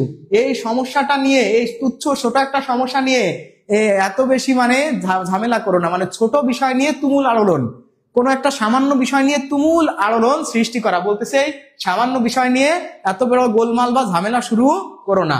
তার মানে storm in a tea cup মানে আছে এই যে বলতে সামান্য ইস্যু নিয়ে বড় কোন ধরনের সমস্যা করে ফেলানো, ছোট একটা সমস্যাকে অনেক বড় সমস্যার সাথে সমাধান মানে তুলনা করা। তার মানে এই যে storm in a cup of tea, এই জন্য তুচ্ছ বিষয় নিয়ে বড় যুদ্ধ বা ভয়ঙ্কর ঘটনা ঘটিয়ে ফেলা।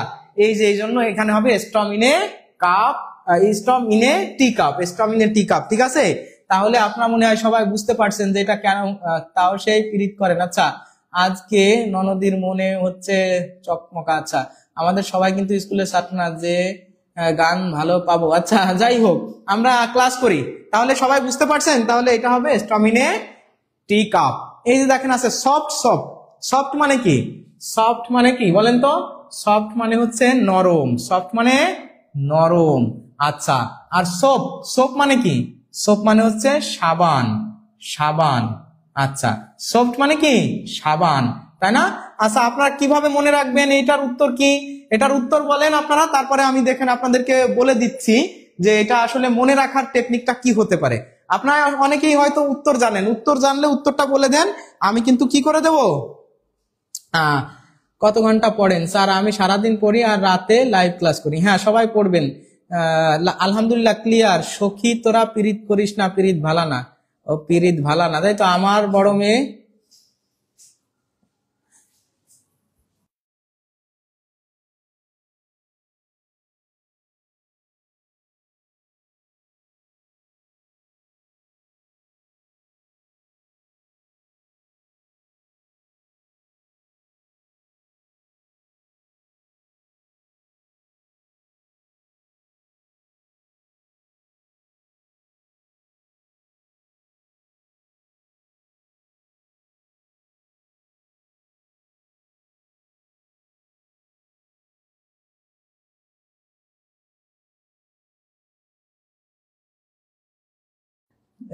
দ্রুত বলতে হবে। আচ্ছা, তো অনেকে উত্তর করতেছেন সাবান। হ্যাঁ সাবান, তাহলে এটা মনে রাখবেন কিভাবে, ফ্ল্যাটারি। দেখেন আমি আপনাদেরকে বলি যে নরম সাবান, এটা আসলে বিষয়টা এমন যে আমরা যখন রুক্ষ সূক্ষ্ম হয়ে যাই, মানে শরীর মনে করেন যে মানে ফেটে যায় বা রুক্ষ সূক্ষ্ম হয়ে যায়, তখন সাধারণত আমরা একটা সাবানের নাম মনে হয় অনেকে জানি যে কসকো সাবান।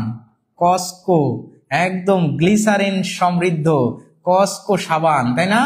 সাবান, তার মানে আমাদের শরীর যখন রুক্ষ হয়ে যায়, শরীর যখন ফেটে যায়, তখন সাধারণত আমরা কি করি, সাবান মাখি। সাবান মেখিয়ে শরীরটাকে কি করি, আবার নরম মানে স্মুথ, আমরা এটাকে কি বলে যে তুলতুলে করে ফেলি, তাই না? সাবান মাখি।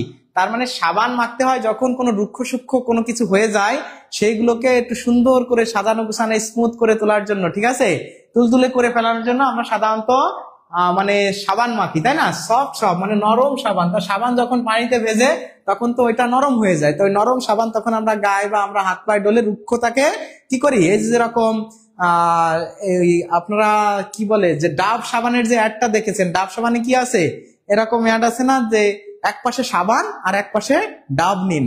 সাবান ডাব কিন্তু সাবান থেকে আলাদা, তার মানে এই যে এরকম একটা অ্যাড আছে। তার মানে সাবান যখন মাখানো হয় তখন শরীরটা কি হয়ে যায়, এই যে সাধারণত কোনো একজন মানুষ যখন কি করে মানে রুক্ষ মেজাজের বা কড়া মেজাজের হয়, তাকে আমরা সাধারণত অনেক সময় নিজের মানে লাভের জন্য অনেক ক্ষেত্রে তাকে আলু মেরে থাকি, মানে ফ্ল্যাটারি করি, প্রেমে ফেলানোর জন্য হোক বা অন্য কারণে আমার নিজের স্বার্থের জন্য হোক, তাকে কিন্তু অনেক প্রশংসা করি, মানে যা না অমুক ভাইয়ের চরিত্র ফুলের মতো পবিত্র, আপনার মতো এত ভালো মানুষ আমি কখনো দেখি নাই।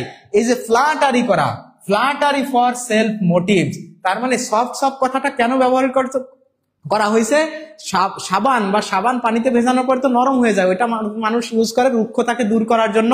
আর মানুষের রুক্ষতাকে দূর করে নিজের স্বার্থ হাসিল করে নেওয়ার জন্য অনেকে কি করে, মানুষকে কি করে, ফ্ল্যাটারি করে বা তোষামোদ করে, চাটুকারিতা করে। এই জন্য সফট কথাটা ফ্ল্যাটারির সাথে জড়িত, flattery for self motives, flattery for self motives. তাহলে আপনারা সবাই মনে হয় বুঝতে পারছেন। আপনারা বাজে কমেন্ট এত ক্লাসের বাইরে কথা না বলে প্লিজ একটু করেন, মানে ক্লাসে সিরিয়াস হন। আমি এই ক্লাসের বাইরে এত কথা বললে আপনার এই কথাগুলো মনে থাকবে না, ঠিক আছে? এইবার চলে আসেন a slow coach, the expression a slow coach. তাহলে the expression a slow coach এর স্বরাষ্ট্র মন্ত্রণালয়ের অধীনে সার্কেল অ্যাডজুটেন্ট 2004 সালের আসা প্রশ্ন। স্লো কোচ শব্দের অর্থ কি? আপনাদের জন্য একটা সুখবর আছে, আমি এখনই বলে দিই। সুখবরটা হচ্ছে, আপনারা এই যে যারা এত বেশি পড়াশোনা করতেছেন, এই যে ধরে নেন যে প্রেসিডিয়ামটা আমি কয়েকটা ক্লাস নিলাম, যদি এই ক্লাসটার উপর ফ্রিতে একটা এক্সাম নেওয়া হতো কেমন হতো বলেন তো? মনে করেন এরকম ভাবে আমরা বিভিন্ন সময় বিভিন্ন টপিকের উপর যে মানে ক্লাসগুলো নিচ্ছি, ওই ক্লাসগুলোর উপর যদি আপনাদেরকে ফ্রিতে আমরা ক্লাস মানে পরীক্ষাও নিতাম, তাহলে আলটিমেটলি আপনার কেমন হতো বলেন তো? এই ক্লাস থেকে আপনি কতটা জানতে পারছেন, উপকৃত হলেন কিনা? আমরা শুধু পেইড ব্যাচ না, পেইড ব্যাচে তো চলতেছেই ধামাকা রমরমা অফার চলতেছে আলহামদুলিল্লাহ, এবং সেখানে সুন্দরভাবে এখন ক্লাস পরিচালনা করা এবং পরীক্ষা নেওয়া রেগুলার নিয়মিত এখন হচ্ছে। কিন্তু ফ্রিতে আমরা যদি আপনাদের জন্য একটা এক্সামের ব্যবস্থা করি, আপনারা কি এক্সাম চান ফ্রিতে? বলেন তো যে ফ্রিতে এক্সাম, আপনারা এই যে টপিক গুলো পড়তেছেন এর উপর কি ফ্রি এক্সাম চান? এমন কারা আছেন একটু কমেন্ট করে জানান তো, জি স্যার আমরা ফ্রি এক্সাম চাই। তাহলে আপনাদের জন্য আমরা ফ্রিতে এক্সামের একটা সুযোগ কিন্তু করে দিচ্ছি, মানে এটা সুন্দর একটা আমরা তৈরি করতেছি আপনাদের জন্য গ্রুপ, যে গ্রুপে একদম টপিক ভিত্তিক, যে আমি কয়েকটা ক্লাস নেব, এই ক্লাসের উপর একটা পরীক্ষা হবে, পরীক্ষা দিলে বোঝা যাবে কতগুলো আপনি শিখতে পেরেছেন, কতজনের ভিতরে আপনার স্কোর কত। আলটিমেটলি কিন্তু আপনি আপনাকে যাচাই করতে পারবেন কারা আছেন যে এরকম ক্লাস চান। জি স্যার ভালো হয় চাই স্যার। আয়শা মাহমুদ, কারা চান একটু কমেন্ট করে জানান। আপনাদের জন্য যে অফারটা আমি এখন বলতে যাচ্ছি, সেই অফারটা দেখেন, মানে আপনাদের কথা মাথায় রেখে আমরা কি করতেছি বলেন তো? আপনাদের কথা মাথায় রেখে আমরা আমাদের একদম ফ্রি এক্সাম শুরু করতে যাচ্ছি। এই ফ্রি এক্সামটা, হ্যাঁ এটা কিভাবে যাবো একটু দেখাই দেন তো। আচ্ছা দেখেন, আপনাদের জন্য একটা ঘোষণা, এই ঘোষণাটা আমরা এখনই দিয়ে দিই, একটু বের করে দেন তো। হ্যাঁ এখানে, আচ্ছা একটু দেখেন আপনাদের জন্য আমরা যে ঘোষণাটা দিতে যাচ্ছি, কোন জায়গায়, জিমেইল, আচ্ছা ঠিক আছে। আচ্ছা এটা একটু সবাই দেখেন, আপনাদের জন্য একটা পরীক্ষা দিতে পারলে ভালো হয়। হ্যাঁ পরীক্ষার যে করছি আমরা, শিডিউলটা এটা আপনাদেরকে একটু দেখিয়ে দিই। হ্যাঁ, দেখেন এটা আপনারা সবাই মাথায় রেখে এইভাবে আপনার পরীক্ষাগুলো দেন। পরীক্ষা দিলে আলটিমেটলি আপনার পূর্ণাঙ্গ প্রস্তুতি হয়ে যাবে। ফ্রিতে ক্লাস পাচ্ছেন, ফ্রিতে পরীক্ষা পাচ্ছেন। পরীক্ষা পাওয়া মানেই আপনার মেধাটা একদম পরিপূর্ণভাবে কি হয়ে যাচ্ছে, যাচাই হয়ে যাচ্ছে। ঠিক আছে, আচ্ছা আচ্ছা দেখেন এই যে এইখানে আমরা, আপনারা হয়তো দেখতে পারতেছেন কিনা, দেখতে, এই যে সবাই দেখেন free exam, free exam batch, free exam batch, primary নিবন্ধন, প্রাইমারি নিবন্ধন 10তম থেকে 20তম গ্রেড, ব্যাংক, বিসিএস সব ধরনের চাকরির পরীক্ষার জন্য আমরা ফ্রি এক্সাম ব্যাচ শুরু করেছি আলহামদুলিল্লাহ টিউটোরিয়াল পক্ষ থেকে। এগুলো আসলে বলা যায় যে অসাধারণ কিছু সুযোগ। ঠিক আছে, আপনাদের জন্য ফ্রিতে এক্সামের ব্যবস্থা। এই ব্যাচে যা যা থাকবে আপনাদেরকে একটু বলে দিই যে এই ব্যাচে থাকছে এই যে 36টি টপিক ভিত্তিক এক্সাম। টপিক ভিত্তিক কতটা এক্সাম বলেন তো? 36টি এক্সাম, 4টি পূর্ণাঙ্গ মডেল টেস্ট। একদম মনে করেন যে বিভিন্ন চাকরির পরীক্ষার জন্য পুরোপুরি ভাবে সাধারণ জ্ঞান, বাংলা, ইংরেজি, গণিত দিয়ে 4টা টপিক দিয়ে পূর্ণাঙ্গ মডেল টেস্ট থাকতেছে 4টা, পূর্ণাঙ্গ মডেল টেস্ট থাকতেছে 4টা, এবং এই যে পরীক্ষাগুলো হলো এই 12টি সলভ ক্লাস থাকবে প্রতি সপ্তাহে 1টি করে। মানে এই যে পরীক্ষা হলো, পরীক্ষা দিয়ে আপনার কোনটা হয়েছে কোনটা হয় নাই, কেন হয়েছে আর কেন হয় নাই, অনেকে বলবেন যে স্যার এটা তো আমার হয়েছিল, আপনারা ভুল দিয়েছেন। না, এটা বলার সুযোগ নাই। ব্যাখ্যা সহ সমাধান নিয়ে 12টি সলভ ক্লাস হবে। এই যে 36+4 মানে 40টা পরীক্ষা, 40টি ফ্রি এক্সাম দেবেন এবং এর 12টি সলভ ক্লাস পাবেন। এবং মডেল টেস্টের জন্য, মডেল টেস্টে 4টা মডেল টেস্টের জন্য 4টি সলভ ক্লাস পাবেন। ঠিক আছে, 4টি সলভ ক্লাস পেয়ে যাচ্ছেন। এবার দেখেন পরীক্ষা শুরু 1 ডিসেম্বর থেকে। এই যে 1 ডিসেম্বর 2025 থেকে কিন্তু আমাদের পরীক্ষা শুরু হচ্ছে 4 মাস, রবি, মঙ্গল, বৃহস্পতিবার। ঠিক আছে, এই যে ফ্রি এক্সাম, ফ্রি এক্সামে যদি আপনারা কেউ অংশগ্রহণ করতে চান তাহলে ফ্রি এক্সাম কারা কারা অংশগ্রহণ করতে চান? যারা যারা অংশগ্রহণ করতে চান তারা হোয়াটসঅ্যাপ গ্রুপে যুক্ত হন। এই যে আমাদের যে দেখেন এখানে একটা হোয়াটসঅ্যাপ নাম্বার দেওয়া আছে, হোয়াটসঅ্যাপ নাম্বার দেওয়া আছে। এই নাম্বারটা আপনাদের সবাইকে বলবো, সবাই এই নাম্বারটা স্ক্রিনশট দিয়ে নিন। সবাই এই নাম্বারটা কি করেন, স্ক্রিনশট দিয়ে নিন। এই যে নাম্বারটা আমি বলছি 01809955560 হোয়াটসঅ্যাপ গ্রুপ। এটা হচ্ছে কি আছে আমাদের হোয়াটসঅ্যাপ গ্রুপ। এই নাম্বারটা আপনারা সবাই এই নাম্বারে নক দিয়ে আপনারা আমাদের এক্সাম ব্যাচে যদি ফ্রি এক্সাম ব্যাচ মানে কোনো টাকা পয়সা লাগবে না, কিছু না, জাস্ট মেধা যাচাই, জাস্টিফাইং ইউর প্রিভিয়াস নলেজ। আপনার প্রিভিয়াস নলেজকে সমৃদ্ধ এবং শক্তিশালী করার জন্য পরীক্ষার কোনো বিকল্প নাই। সুতরাং আপনারা সবাই এই নাম্বারটায় মানে যোগাযোগ করে বা এই নাম্বারটা সেভ করে আপনি এই নক দিলে আপনাকে হোয়াটসঅ্যাপ গ্রুপে আপনি জাস্ট বলবেন যে আমরা ফ্রি এক্সাম দিতে চাই, তাহলে আপনারা এই গ্রুপে যুক্ত হয়ে ফ্রি এক্সাম দিতে পারবেন। আশা করি সবাই এটা বুঝতে পারছেন। আলহামদুলিল্লাহ, ফ্রিতে এমন আয়োজন আমাদের জন্য বিশাল পাওয়া। হ্যাঁ, যারা করতে চান একটু নাম্বারটা লিখে নেন বা স্ক্রিনশট দেন, সবাই স্ক্রিনশট দিয়ে দেন। আমরা কিন্তু এখন ক্লাসে ফিরে যাব, কারণ যে অনেকক্ষণ আপনাদের সাথে গল্প হয়েছে, কথা হয়েছে। আর এই যে একটা বিশাল অপরচুনিটি, এটা আসলে ঘোষণা না দিলেই নয়, তাই আমি ঘোষণাটা দিয়ে দিলাম। আপনারা যারা ফ্রিতে এক্সাম দিতে চান, এখানে আপনার কোনো টাকা পয়সা বা কোনো কিছু প্রয়োজন নাই। আপনি সময় মতো, আপনি টাইম দেওয়া থাকবে, লিমিট দেওয়া থাকবে, সেই টাইমে সুন্দর করে আপনি এক্সাম দিয়ে আপনার রেজাল্ট দিয়ে দেওয়া হবে, ঘোষণা করা হবে এবং সেটার উপরে সলভ ক্লাস নেওয়া হবে। আলটিমেটলি পূর্ণাঙ্গ কোর্স আপনি ফ্রিতেই পেয়ে যাচ্ছেন। ঠিক আছে, তাহলে এই নাম্বারে আপনারা সবাই কি করবেন, এই নাম্বারে আপনারা সবাই যোগাযোগ করে এই যে আপনাদের জন্য যে অফারটা আমি ঘোষণা করলাম যে ফ্রি এক্সাম ব্যাচ আমাদের শুরু করা হয়েছে, সেই বিষয়টা ক্লিয়ার হয়ে গেল ইনশাআল্লাহ। সবাইকে আমাদের ফ্রি এক্সাম ব্যাচে স্বাগতম, আপনাদের সবাইকে স্বাগতম জানাচ্ছি। আর আমরা এখন স্বাগতম জানানোর পাশাপাশি কোথায় চলে যাব বলেন তো? ক্লাসে চলে যাব। এটা আচ্ছা, তাহলে আমরা এখন ক্লাসে চলে যাই। এই যে দেখেন এটা লেখা আছে expression, the expression a slow coach.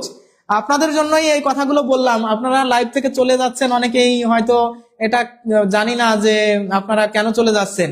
এরকম সুখবর বা এরকম অপরচুনিটি কিন্তু আপনি অন্য কোথাও পাবেন না। মানে ফ্রিতে ক্লাস নেওয়া, সেই ক্লাসের আবার রেজাল্ট তৈরি করে দেওয়া, সাথে আপনাদেরকে আবার কি করা, ওই সলভ ক্লাস দেওয়া। জানি না যে আপনাদের কেন খারাপ লাগছে, অনেকেই হয়তো চলে যাচ্ছেন বা বুঝতেছেন যে অন্য কোনো ফাঁদ এটা কোনো ট্র্যাপ না, এটা আপনার প্রস্তুতিকে ঝালিয়ে নেওয়ার জন্য, যেহেতু আমাদের একটা প্ল্যাটফর্ম আলটিমেটলি আপনাদেরকে মানে উপকার করার জন্য, তো বিভিন্ন ভাবে আমরা চেষ্টা করতেছি আপনাদেরকে উপকার করার। এই যে কিন্তু নাম্বারটা এখানে দেওয়া আছে, এই নাম্বারটায় আপনারা যোগাযোগ করতে পারেন। এই যে কি নাম্বার, এটা রবি নাম্বার স্যার, এটা এই যে রবি নাম্বার যেটা দেওয়া আছে, এই রবি নাম্বারটা আপনারা হোয়াটসঅ্যাপে যোগাযোগ করলে ইনশাআল্লাহ আপনি কি পাবেন, আপনি ক্লাস রুটিন দিলে উপকৃত হতাম স্যার। কখন? হ্যাঁ, এগুলো দেওয়া হবে, যান আপনারা যা চান তাই পাবেন। আপনারা একটু বলে দেন, আপনারা বলে দেন স্যার আমি এখনো আছি। হ্যাঁ, অনেকেই আছি থাকবো মাশাআল্লাহ। এই যে গ্রুপ দেখেন আমাদের, এই যে কমেন্টে গ্রুপের লিংক দেওয়া হয়েছে, দেখেন কমেন্টে এই যে ফ্রি এক্সামের কথা বলা হয়েছে, কমেন্টে কি আছে, কমেন্টে লিংকটা পিন করা আছে, দেখেন পিন কমেন্টে, মানে এই যে লিংকটা পিন করে দেওয়া হয়েছে, আপনারা এখানে ক্লিক করলেই আপনারা ওই জায়গায় নিয়ে যাবে, আপনি যুক্ত হয়ে যাবেন, কোনো অসুবিধা নাই। তাহলে ওইখানে ক্লিক করে আপনারা যুক্ত হয়ে যাবেন, ঠিক আছে? আপনারা সবাই এই যে কমেন্টে দেখেন যে পিন করা আছে একটা লিংক, ওইখানে আপনারা ক্লিক করলেই হয়ে যাবে ইনশাআল্লাহ। আমরা এখন তাহলে ক্লাসে আসি।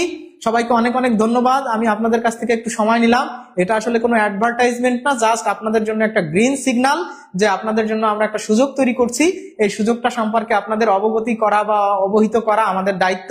সেই জায়গা থেকে I advertise the opportunity for everyone because it's the complete sense of creating you competitive in the exam হল।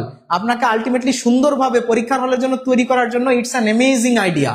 এই আইডিয়ার উপরে আইডিয়া থাকতেই পারে না যে আপনাকে পরীক্ষা নিয়ে যাচাই বাছাই করে আপনাকে সমাধান দিয়ে দেওয়া, যে দেখেন এই প্রশ্নের উত্তর এরকম না, এরকম হলে ভুল হবে, এরকম হলে সঠিক হবে, একদম কনফিউশন কিল্ড করে দেওয়া। সেই জায়গা থেকে আপনাদের সাথে আমি একটু কথা বললাম, আপনাকেও মন খারাপ করবেন না। আপনারা এবার ক্লাস করেন। স্লো কোচ, স্লো মানে হচ্ছে কি ধীর, স্লো মানে ধীর, অনেকেই উত্তর করেছিলেন। আর কোচ মানে হচ্ছে বসার জায়গা, মানে কোচ মানে হচ্ছে কমফোর্টেবল চেয়ার বোঝানো হয়। কোচ মানে কি কমফোর্টেবল চেয়ার বোঝানো হয়, মানে চেয়ার বলতে পারেন বা বসার জায়গা চেয়ার। দেখবেন যে অনেক সময় কি থাকে, আপনারা যখন বাসে যান তখন বাসে কি যেন থাকে স্যার, সিঙ্গেল কোচ বা ডাবল কোচ বা স্লিপিং কোচ এরকম লেখা থাকে না, তার মানে আরামদায়ক চেয়ার, আরামদায়ক বসার চেয়ারকে সাধারণত কোচ বলা হয়, ঠিক আছে? দেখবেন বাসের সিট গুলোকে, আবার ট্রেনেও তো মনে হয় আছে না, ট্রেনে যে এইগুলা আছে অ্যাড দিয়ে না, আচ্ছা তাহলে ট্রেনে আছে বাসে আছে যে বসার চেয়ার গুলোকে সাধারণত কোচ বলা হয়। আর ধীর মানে এটাকে বোঝানো হচ্ছে গাড়ি বা মনে করেন চেয়ার বা বাস, এটা যখন ধীর হয়ে যায়, ধীর মানে হচ্ছে যখন স্লো হয়ে যায়, তখন এটা আমরা কি বলতে পারি যে ডাল মানে কি, ডাল মানে হচ্ছে দুর্বল বা ধীর গতি সম্পন্ন, ফেলো মানে অনুসারী। তার মানে এটা দ্বারা স্লো কোচ বলতে মূলত বোঝানো হয় হচ্ছে আপনার সাধারণত এই যে এটাকে আমরা কি বলতে পারি যে ধীর গতি সম্পন্ন কোন একজন ব্যক্তি। ফেলো মানে কি ব্যক্তি, ফ্লো মানে ব্যক্তি, মানে ধীর ব্যক্তি। তার মানে স্লো কোচ মানে ধীর ব্যক্তি বোঝানো হয়, দুর্বল ব্যক্তি বোঝানো হয়, ঠিক আছে? তাহলে এই যে স্লো মানে ধীর, তার মানে ডাল ফেলো মানে হচ্ছে ধীর ব্যক্তি বা স্থিতিশীল বা এই যে বেশি গতিশীল নয় এমন ব্যক্তিকে বোঝানো হয়। আশা করি আপনারা সবাই বুঝতে পারছেন স্লো কোচ মানে ডাল ফ্লো। আচ্ছা, স্পিড মানে কি বলেন? স্পিড মানে হচ্ছে দ্রুত, স্পিড মানে দ্রুত, আর মানি মানে অর্থ। তাহলে এই স্পিড মানি শব্দের অর্থ কি আপনারা সবাই একটু বলে দেন। জনসংখ্যা ও পরিবার কল্যাণ কর্মকর্তা, স্পিড মানি শব্দের অর্থ সবাই একটু বলে দেন। ডাল ফেলো, হ্যাঁ অনেকে উত্তর করতেছেন ডাল ফেলো। আচ্ছা, তাহলে এই প্রশ্নটার উত্তর করে দেন। লিংক তো ওপেন হয় না, কে বলছে? আচ্ছা, লিংক ওপেন হবে। আপনারা ওই স্যার পরীক্ষার আগে কি টপিক দেওয়া থাকবে? হ্যাঁ, পরীক্ষার আগে টপিক দেওয়া থাকবে আপু, পরীক্ষার আগে টপিক দিয়ে দেবো আমরা, আমাদের গ্রুপে টপিক দিয়ে দেবো, ওই টপিকের উপর প্রস্তুতি নেবেন, ওই টপিকের উপর পরীক্ষা হবে ইনশাআল্লাহ, কোনো অসুবিধা নাই। টপিক দেওয়া হবে, সিলেবাসও দিয়ে দেওয়া হবে, মানে কোন দিন কোন পরীক্ষা কোন টপিকের টোটাল সিলেবাস আপনাদেরকে আমরা গ্রুপে দিয়ে দেবো, ঠিক আছে? ওই যে গ্রুপে যুক্ত হচ্ছেন না, ওই গ্রুপে আপনি সব পাবেন, মানে হোয়াটসঅ্যাপ গ্রুপে আপনি সব পেয়ে যাবেন ইনশাআল্লাহ। তাহলে কোনো অসুবিধা নাই। আমরা ক্লাসে আসি এখন। আমরা দ্রুত অর্থ মানে দ্রুত ধনী হয়ে যায় কিভাবে বলেন তো? মানুষ মনে করেন আপনার বেতন 10,000 টাকা, কিন্তু আপনি বাড়ি করতেছেন, গাড়ি করতেছেন, জমি কিনতেছেন, ঠিক আছে? এটা হুট করে কিভাবে করতেছেন? এটা হুট করে আমরা যারা করে ফেলতে পারি তাদেরকে মনে রাখতে হবে যে আপনি দ্রুত বড় লোক হওয়ার জন্য কি করতে হয়। এই যে দ্রুত বড় লোক হওয়ার জন্য অধিকাংশই আমরা জানি তারা ঘুষ ঘুষ, তাই না? ঘুষ যারা খায়, মানে টাকা যাদের দ্রুত চলে আসে, এই মানিটা দ্রুত আসে কাদের হাতে? দ্রুত দ্রুত কারা অর্থের মালিক হয়ে যাইতে পারে? দ্রুত যারা হচ্ছে ঘুষ খায়। ব্রাইব মানে কি? ঘুষ। ব্রাইব মানে ঘুষ। তার মানে যারা ঘুষ খায় তারা হচ্ছে দ্রুত টাকার মালিক হয়ে যায়। এটাকে আমরা বলতে পারি ব্রাইব মানে কি? ঘুষ। তার মানে ঘুষ যারা খায় তাদের দ্রুত টাকা বৃদ্ধি পায়, দ্রুত টাকা বৃদ্ধি পায় বা অর্থ দ্রুত বৃদ্ধি পায়। এভাবে আমরা মনে রাখতে পারি, এইভাবে মনে রাখতে পারি। আচ্ছা, আমরা চলে যাই পরের প্রশ্নে। Sit on the fence. Sit on the fence জেলা নির্বাচন অফিসার ও সহকারী সচিব। সিট অন দ্য ফেন্স শব্দের অর্থ কি সবাই বলেন? সিট অন দ্য ফেন্স, সবাই একটু কমেন্ট করে জানান যে সিট অন দ্য ফেন্স এই প্রশ্নটার উত্তর কি? সিট, সিট মানে কি? সিট মানে হচ্ছে বসা, তাই না? সিট মানে হলো বসা। আচ্ছা, সবাই উত্তর করেন বসা। আর অন মানে উপরে, অন মানে উপরে, তাই না? আর ফেন্স মানে কি? বেড়া, বেড়া, বেড়া বা দেয়াল, দেয়াল বা প্রাচীর, প্রাচীর এর, ঠিক আছে? তাহলে আমরা যদি এখানে বলি যে sit on the fence, sit on the fence মানে হচ্ছে প্রাচীর, দেয়াল বা বেড়ার উপরে বসা। আমরা যদি এইভাবে করি অর্থটা, আমরা সাধারণত ফ্রেজ গুলোর অর্থ কিন্তু এমন হয় যে শেষের দিক থেকে প্রথম দিকে আসতে হয়, যে এটার পরে এইটা, তারপরে এইটা, ঠিক আছে? এটার থেকে এইটা, তারপরে এইটার থেকে এইটা, এইভাবে ফ্রেজের অর্থ করতে হয়।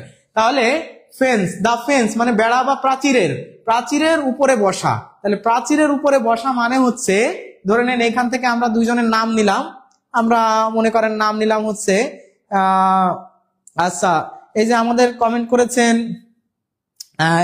মোহাম্মদ সুজন আহমেদ, বলছে স্যার লিঙ্কটা দেন। এই যে লিঙ্কটা কিন্তু দিয়ে দিছি সুজন আহমেদ, আপনি এখান থেকে লিঙ্কটা নিয়ে নেন। লিঙ্কে ক্লিক করলেই কিন্তু এই যে লিঙ্ক কিন্তু কমেন্টে পিন করা আছে, আপনি এখানে কমেন্ট মানে লিঙ্কে ক্লিক করলেই আপনাকে কি করা হবে? একদম আমাদের সেই অসাধারণ সাজানো গোছানো সুন্দর ওয়েল ডেকোরেটেড গ্রুপে আপনাকে নিয়ে যাওয়া হবে।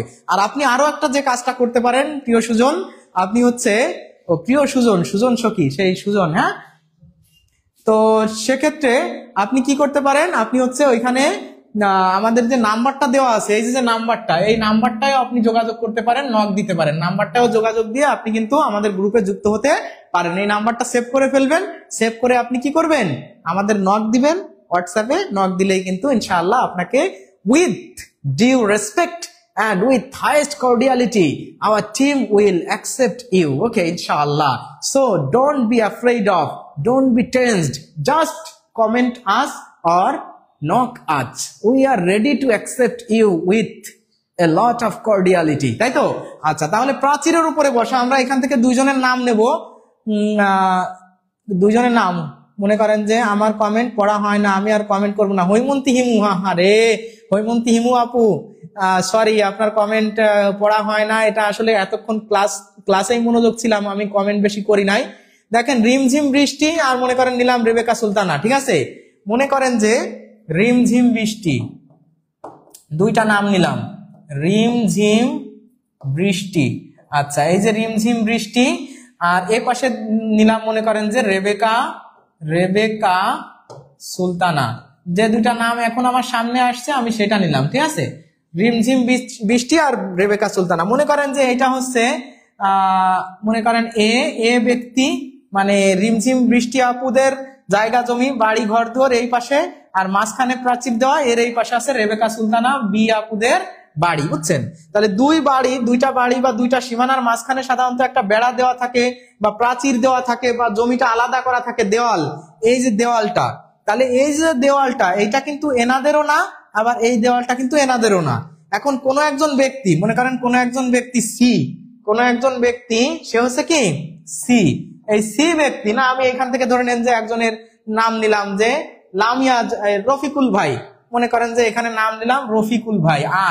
আর একজন ব্যক্তি সে এই জমিতেও নাই, এই জমিতেও নাই, এই যে বেড়াটা আছে, প্রাচীরটা আছে, এর উপরে বসে আছে। তাহলে উনি বলেন তো এনাদের জমিতে আছে নাকি এনাদের জমিতে আছে? উনি কি ওনাদের জায়গা আছে নাকি এনাদের জায়গা আছে? এইটা হচ্ছে একটা নিউট্রাল জায়গা, সীমানা, তাই না? সীমানার ওই পাশেও উনি নাই, এই পাশে উনি নাই। সিট অন দা ফেন্স, উনি কি আছে, এই বেড়ার উপরে বসে আছে, তার মানে উনি এ পাশেও নাই এ পাশেও নাই, মাঝখানে আছে, নিউট্রাল আছে, নিউট্রাল আছে, তার মানে remain neutral in a dispute, মানে কোন একটা বিতর্কিত জায়গায় নিরপেক্ষ থাকা, কোন দিক না নেওয়া, এটাই হচ্ছে সিট অন দা ফেন্স। আমি যেভাবে বুঝাই দিচ্ছি কেমন লাগতেছে বলেন তো? এইভাবে যদি আপনি বুঝে বুঝে প্রত্যেকটা অর্থ করে করে এইভাবে মজার ছলে মনে রাখেন, তাহলে আপনার কি জীবনও এইসব জিনিস আর কনফিউশন হবে? পরীক্ষার হলে ভুল হবে, টানা মুখস্থ করতে হবে? হবে না, হবে না, হবে না। তাহলে কেমন লাগতেছে? অনেকক্ষণ কমেন্ট পড়ি না, কেমন লাগতেছে একটু জানাবেন। হৈমন্তী হিমু আপুর কমেন্ট পড়ে দিয়েছি, আপনার সামনে শুধু ওই নাম দুটো না, আরে অ্যাঞ্জেল নিশি আপু, অ্যাঞ্জেল নিশি আপু, অ্যাঞ্জেল নিশি আপু, আচ্ছা এই যে নাম বলে দিলাম, থ্যাংক ইউ স্যার। আচ্ছা, যারা আমার নামটা নিলে নিজেকে শিপন দাস, শিপন, এই শিপন ভাই মনে করেন যে এই যে মাঝখানে এখানে বসে আছে, ঠিক আছে? তো যাই হোক, আপনারা মন খারাপ করবেন না, আমরা পরের প্রশ্নে চলে যাই। এ স্নেক ইন দা গ্রাস, এই যে দেখেন, এই যে বনপূর্ত অধিদপ্তরের উপসহকারী প্রকৌশলী সিভিল 2017 সালে আসা প্রশ্ন, the idiom a snake. Snake মানে কি? আমরা স্নেক বলি, আসলে স্নেক হবে তো সমস্যা নেই। স্নেক মানে হচ্ছে সাপ, স্নেক মানে সাপ, তাই না? সাপ। আর ইন মানে কি? মধ্যে, মধ্যে বা ভিতরে, তাই না? মধ্যে বা ভিতরে। দা গ্রাস মানে কি? ঘাস, গ্রাস মানে ঘাস, তাহলে ঘাস এর মধ্যে, তাহলে ঘাস এর মধ্যে সাপ, ঘাসের মধ্যে সাপ। মনে করেন যে ঘাস আছে, তার ভিতরে আছে সাপ, এই যে সাপ, সাপকে বলা হয় স্নেক। আর এই যে স্নেক আছে না, এই সাপের যে ফনা, সাপের ফনা, এই ফনাকে ইংরেজিতে বলা হয় হুড। এই দেখবেন যে এই ফনা রিক্সারও, দেখেন আপনারা যারা রিক্সায় উঠছেন তাদের বলেন, আপনারা অনেক সময় বলেন না হুডিটা উঠায় দেন, রিক্সার হুডিটা নামায় দেন বা হুডিটা তুলে দেন। এই হুডি মানে হচ্ছে ওই যে রিক্সায় যে অংশটা ঝুলানো থাকে, তার মানে রিক্সার হুডি এরকম মনে করেন আছে, এরকম তুলে দিলে মানে রিক্সাটা এরকম সাপের ফনার মতো দেখবেন যে হয়ে যায়। এই যে দেখেন আমি যেটা পরে আছি, এটার নামও হুডি না? এই হুডি কথাটা আগের দিন আপনাদেরকে বলতেছিলাম যে হুডি কথাটা আসছে হুড থেকে। এই যে দেখেন আমি যখন এটা টেনে দিচ্ছি, এই যে এটা মনে হচ্ছে, অনেকে বলবে যে স্যার এখন বউ বউ মনে হচ্ছে। আচ্ছা, বউ বউ মনে, ঘোমটা মনে হচ্ছে না, হুড মানেও ঘোমটা, ঠিক আছে? এটা মনে হচ্ছে সাপের ফনা, তাই না? সাপ এরকম ভাবে ফনা তুলছে, এই যে ফনা তুলা, এই যে হুড থেকে এই কথাটা আসছে। এই জন্য এই ধরনের পোশাককে কিন্তু কি বলা হয়? হুডি বলা হয়, তাই না? এই ধরনের পোশাককে হুডি বলা হয়, কারণ সাপের ফনা হচ্ছে হুড। আচ্ছা, তাহলে কোন সাপ যদি ঘাসের ভিতর লুকায়িত থাকে, তা সাপ তো আমাদের সবার বন্ধু, তাই না? সাপ তো আমাদের অনেক উপকার করে, দেখলে আদর করে, কিস করে, তাই না? সাপ সবাইকে অনেক ভালোবাসে না? যদি যদি সেটা আরো হয় যে কালকেউটো, বা দেখা যাচ্ছে আর কি সাপ আছে স্যার, বিষধর সাপ, যেগুলো যেগুলো আরো ভালো করে মানে আমাদেরকে কিস করতে পারে, আদর করতে পারে, তাই না? তাহলে এই যে সাপগুলো আছে, এই সাপগুলো কি করে? আমাদের শত্রু। সাথে সাপ আমাদের যে কোনো সময় কি করতে পারে? সবল মারতে পারে। সুতরাং ঘাসের ভিতরে যদি সাপ থাকে, সাপ আমাদের তো শত্রু, তাই না? তাহলে সাপ যদি শত্রু হয়, সেটা যদি ঘাসের ভিতরে থাকে, তাহলে কি আপনি তাকে দেখতে পারতেছেন? না, আপনি তাকে দেখতে পারতেছেন না। তাহলে যদি তার গার উপরে পাড়া লাগে, তখন কিন্তু সে আপনাকে কি করবে? আদর করে ফেলবে। আর যখনই আদর করে দিবে, তখনই আপনার কিন্তু কোথায় যেতে হবে? You have to kiss the dust. Kiss the dust মানে কি জানেন? টু কিস, এই যে এটা আপনাদেরকে একটা মজার জিনিস বলাই দিই, ঠিক আছে? মজার জিনিস দেখেন, to kiss the dust. Dust মানে কি আপনারা জানেন? স্যার জানেন ডাস্ট মানে? ডাস্ট মানে হচ্ছে ধুলাবালি। এই যে আমরা ডাস্ট অ্যালার্জি বলি না, ধুলাবালি, তাই না? ধুলাবালিতে অ্যালার্জি যাদের। কিস মানে কি? কিস করা মানে চুমু দেওয়া, তাই না? তার মানে ধুলাবালিকে চুমু দেওয়া, এর মানে কি জানেন? মারা যাওয়া, টু ডাই। এই যে ফ্রেজ এন্ড ইডিয়মসে আছে to kiss the dust. To kiss the dust মানে হচ্ছে ধুলাবালিকে চুমু দেওয়া, মানে কি আলটিমেটলি মানুষ যখন মরে যায় তখন সে মাটির নিচে চলে যায়, মাটিটাকে সে আপন করে নেয়। তখন তাকে যখন মাটি চাপা দেওয়া হয়, আমরা ইসলামে যারা আছি তারা কবর দিই, কিন্তু যখন মাটি চাপা দেওয়া হয় তখন তার মুখের উপরে কি মাটি চলে যায়, তার মানে তখন তার মাটির সাথেই মিশে যাইতে হয়। তাই এইভাবে মাটির সাথেই তার মিশে যাইতে হয়। ঠোঁটটা সব জায়গায় কিন্তু তার মাটিতে কি হয়? ভরে যায়।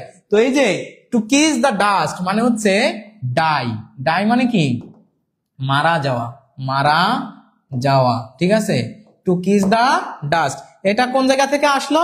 ওই যে আপনার বন্ধু যখন আপনাকে আদর করবে, মানে সাপ বন্ধু যখন আপনাকে আদর করবে তখন কি হবে, তখন আপনি কিস দ্য ডাস্ট, অথবা গোয়িং টু হাসপাতাল, অথবা গোয়িং টু ওঝা, ঠিক আছে, ওঝার কাছে চলে যাইতে হবে। তাহলে এভাবে আলটিমেটলি কি হয়, এভাবেই কিন্তু আচ্ছা, তাহলে এভাবেই কিন্তু কি হতে পারে, আপনারা এই জিনিসটা মনে রাখতে পারেন। তাহলে a sleeping snake, a piece of rope, a hidden enemy.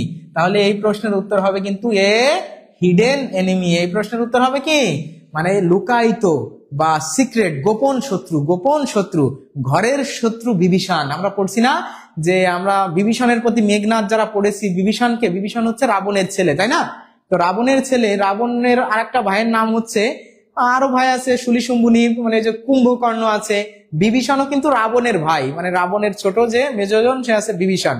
তা এই যে বিভীষণ তো মেঘনাদের চাচা, কিন্তু ওই যে আমরা বিভীষণের প্রতি মেঘনাদের যে আছে না, মেঘনাদ বধ কাব্য, মাইকেল মধুসূদনের লেখা প্রথম মহাকাব্য, বাংলা সাহিত্যের সার্থক মহাকাব্য প্রথম, ওইখানে আছে না, এতক্ষণে অরিন্দম কহিলা বিষাদে, জানিনু কেমনে লক্ষণ পশিল লক্ষ্যপুরে, হাই তাত উচিত কি তব এ কাজ, নিকষা সতী তোমার জননী, শুলি শম্ভুনিব কুম্ভকর্ণ, নিজ গৃহপথ তাত দেখাও তস করে, ছাড়োদার যাব অস্ত্রাগারে, পাঠাইব রামানুজের সমন ভবনে।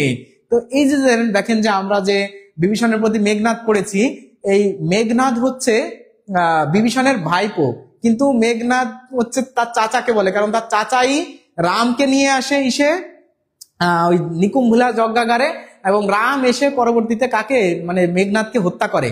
তার চাচার প্রশ্রয়ে বা চাচার মাধ্যমেই শত্রুকে ঘরে ডেকে এনে যখন মেঘনাদকে হত্যা করা হয়, এই জন্য কিন্তু মানুষ বলে যে ঘরের শত্রু বিভীষণ। এই যে তার মানে কি, একই নিজের চাচাই শত্রুকে ডেকে এনে তার ভাইপোকে হত্যা করাচ্ছে।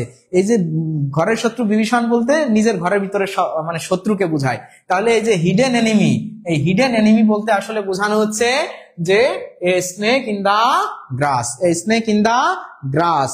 তাহলে স্যার সাপ নিয়ে একটা গান করেন, ঠিক আছে?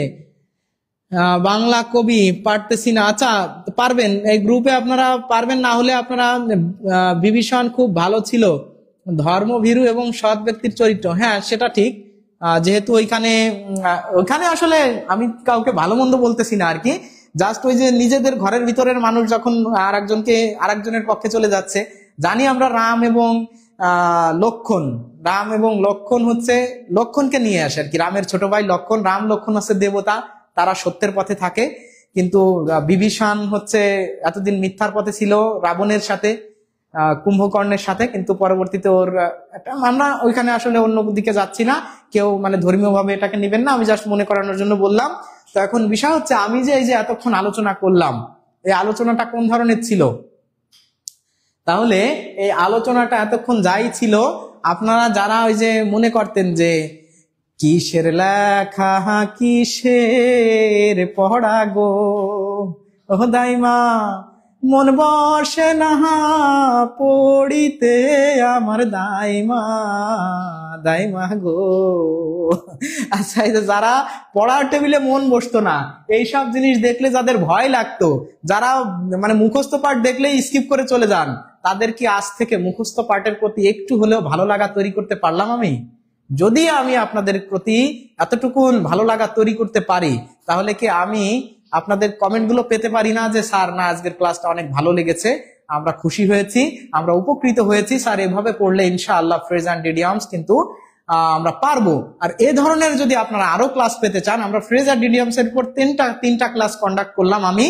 এরপরে আপনারা কোন টপিক চান, আপনারা সেই টপিক গুলো একটু আমাকে বলে দেন, আমি ওই টপিকের উপরে পরের দিন আপনাদেরকে মুখস্থ পাঠের কোন টপিক চান যে বুঝে বুঝে পড়তে, আমি এখানে লিখে দিচ্ছি।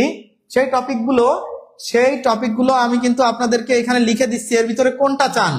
আমি কিন্তু আপনাদের সাথে যত যাই করি না কেন, আলটিমেটলি আমার প্রত্যেকটা পড়ানোর ভিতর প্রত্যেকটা প্রশ্ন থেকে নতুন না নতুন কিছু আপনারা জানতে পারেন, ঠিক আছে? তাহলে আপনারা এরপরে কোন ক্লাস চান সেটা একটু কমেন্টে জানাবেন, ঠিক আছে? যদি আপনারা কোনো ক্লাস, আমরা যদি এরকম আরেকটা মজার ক্লাস আছে, সেটা হচ্ছে এক কথায় প্রকাশ, এক কথায় প্রকাশ। এটা হচ্ছে আপনার ইংরেজিতে আছে, ঠিক আছে? ইংরেজিতে এটাকে বলা হচ্ছে one word one word substitution, substitution. তাহলে ওয়ান ওয়ার্ড সাবস্টিটিউশন, এই যে যেটা টপিকটা আছে, আপনারা যদি এই টপিকটা চান, এটাও খুব, এটা অন্যান্য বইয়ে আছে মিনিংস দিয়ে, মিনিংস, ঠিক আছে, মিনিংস দিয়েও আছে। এই টপিকটা আমি যদি আপনারা চান, এই টপিকেও কিন্তু এরকম মজার মজার ছলে সুন্দরভাবে পড়াশোনা করানোর সুযোগ রয়েছে, ঠিক আছে। তাহলে আপনারা কারা পরবর্তীতে এরকম ক্লাস চান একটু কমেন্টে জানাবেন। আমি আপনাদের কাছ থেকে কমেন্টগুলো পড়ে এখন বিদায় নেবো ইনশাআল্লাহ। তো প্রিপজিশন কয়টা বাজে?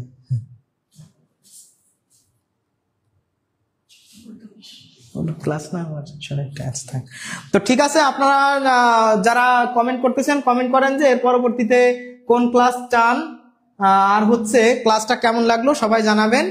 আর আপনারা যারা এখনো, এই যে আমাদের মোটামুটি ক্লাসটা শেষই বলা যায়, যারা এখনো ভর্তি হন নাই টিউটোরিয়ালে, তাদের সবাইকে বলবো আমাদের প্রাইমারি নিবন্ধন এবং 10তম থেকে 20তম গ্রেডের 10তম থেকে 20তম গ্রেডের যে কম্বাইন্ড কোর্সটা আছে, কম্বাইন্ড কোর্স যেটা আছে, সেই কম্বাইন্ড কোর্সে আপনারা যদি এনরোল করতে চান, যে নতুন ব্যাচটা আমাদের শুরু হয়েছে, এখানে আপনারা যারা ভর্তি হতে চান তারা একটু কমেন্টে দেখেন, আমাদের গুগল ফর্ম দেওয়া আছে। কি আছে?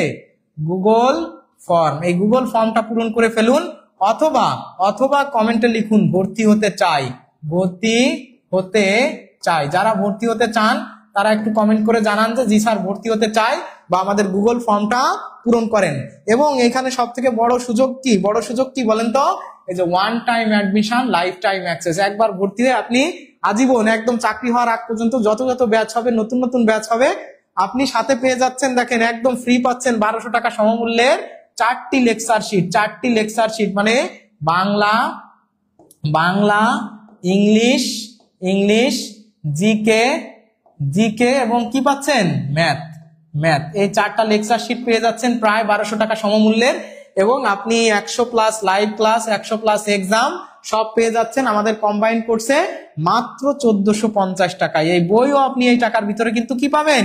ফ্রি পাবেন। এটা কিন্তু ফ্রি, এই বইটা কি ফ্রি বই এর ভিতরেই, ঠিক আছে। তাহলে আপনারা যারা এখনো ভর্তি হন নাই, তাদের সবাইকে বলবো যে আপনারা দ্রুত কি হয়ে যান, ভর্তি হয়ে যান আমাদের এই পেইড ব্যাচে, প্রাইমারি নিবন্ধন 10তম থেকে 20তম গ্রেড। এখন এই কম্বাইন্ড কোর্সটাও আমাদের আছে। আবার আপনারা যারা শুধু প্রাইমারির উপর ফোকাস করে পড়াশোনা করতে চাচ্ছেন, একদম এক্সক্লুসিভ আমাদের একটা প্রাইমারি ব্যাচ চলতেছে। এই ব্যাচে যদি আপনারা ভর্তি হতে চান, তাহলে অবশ্যই আমাদের টিউটোরিয়াল কর্তৃপক্ষের সাথে যোগাযোগ করবেন।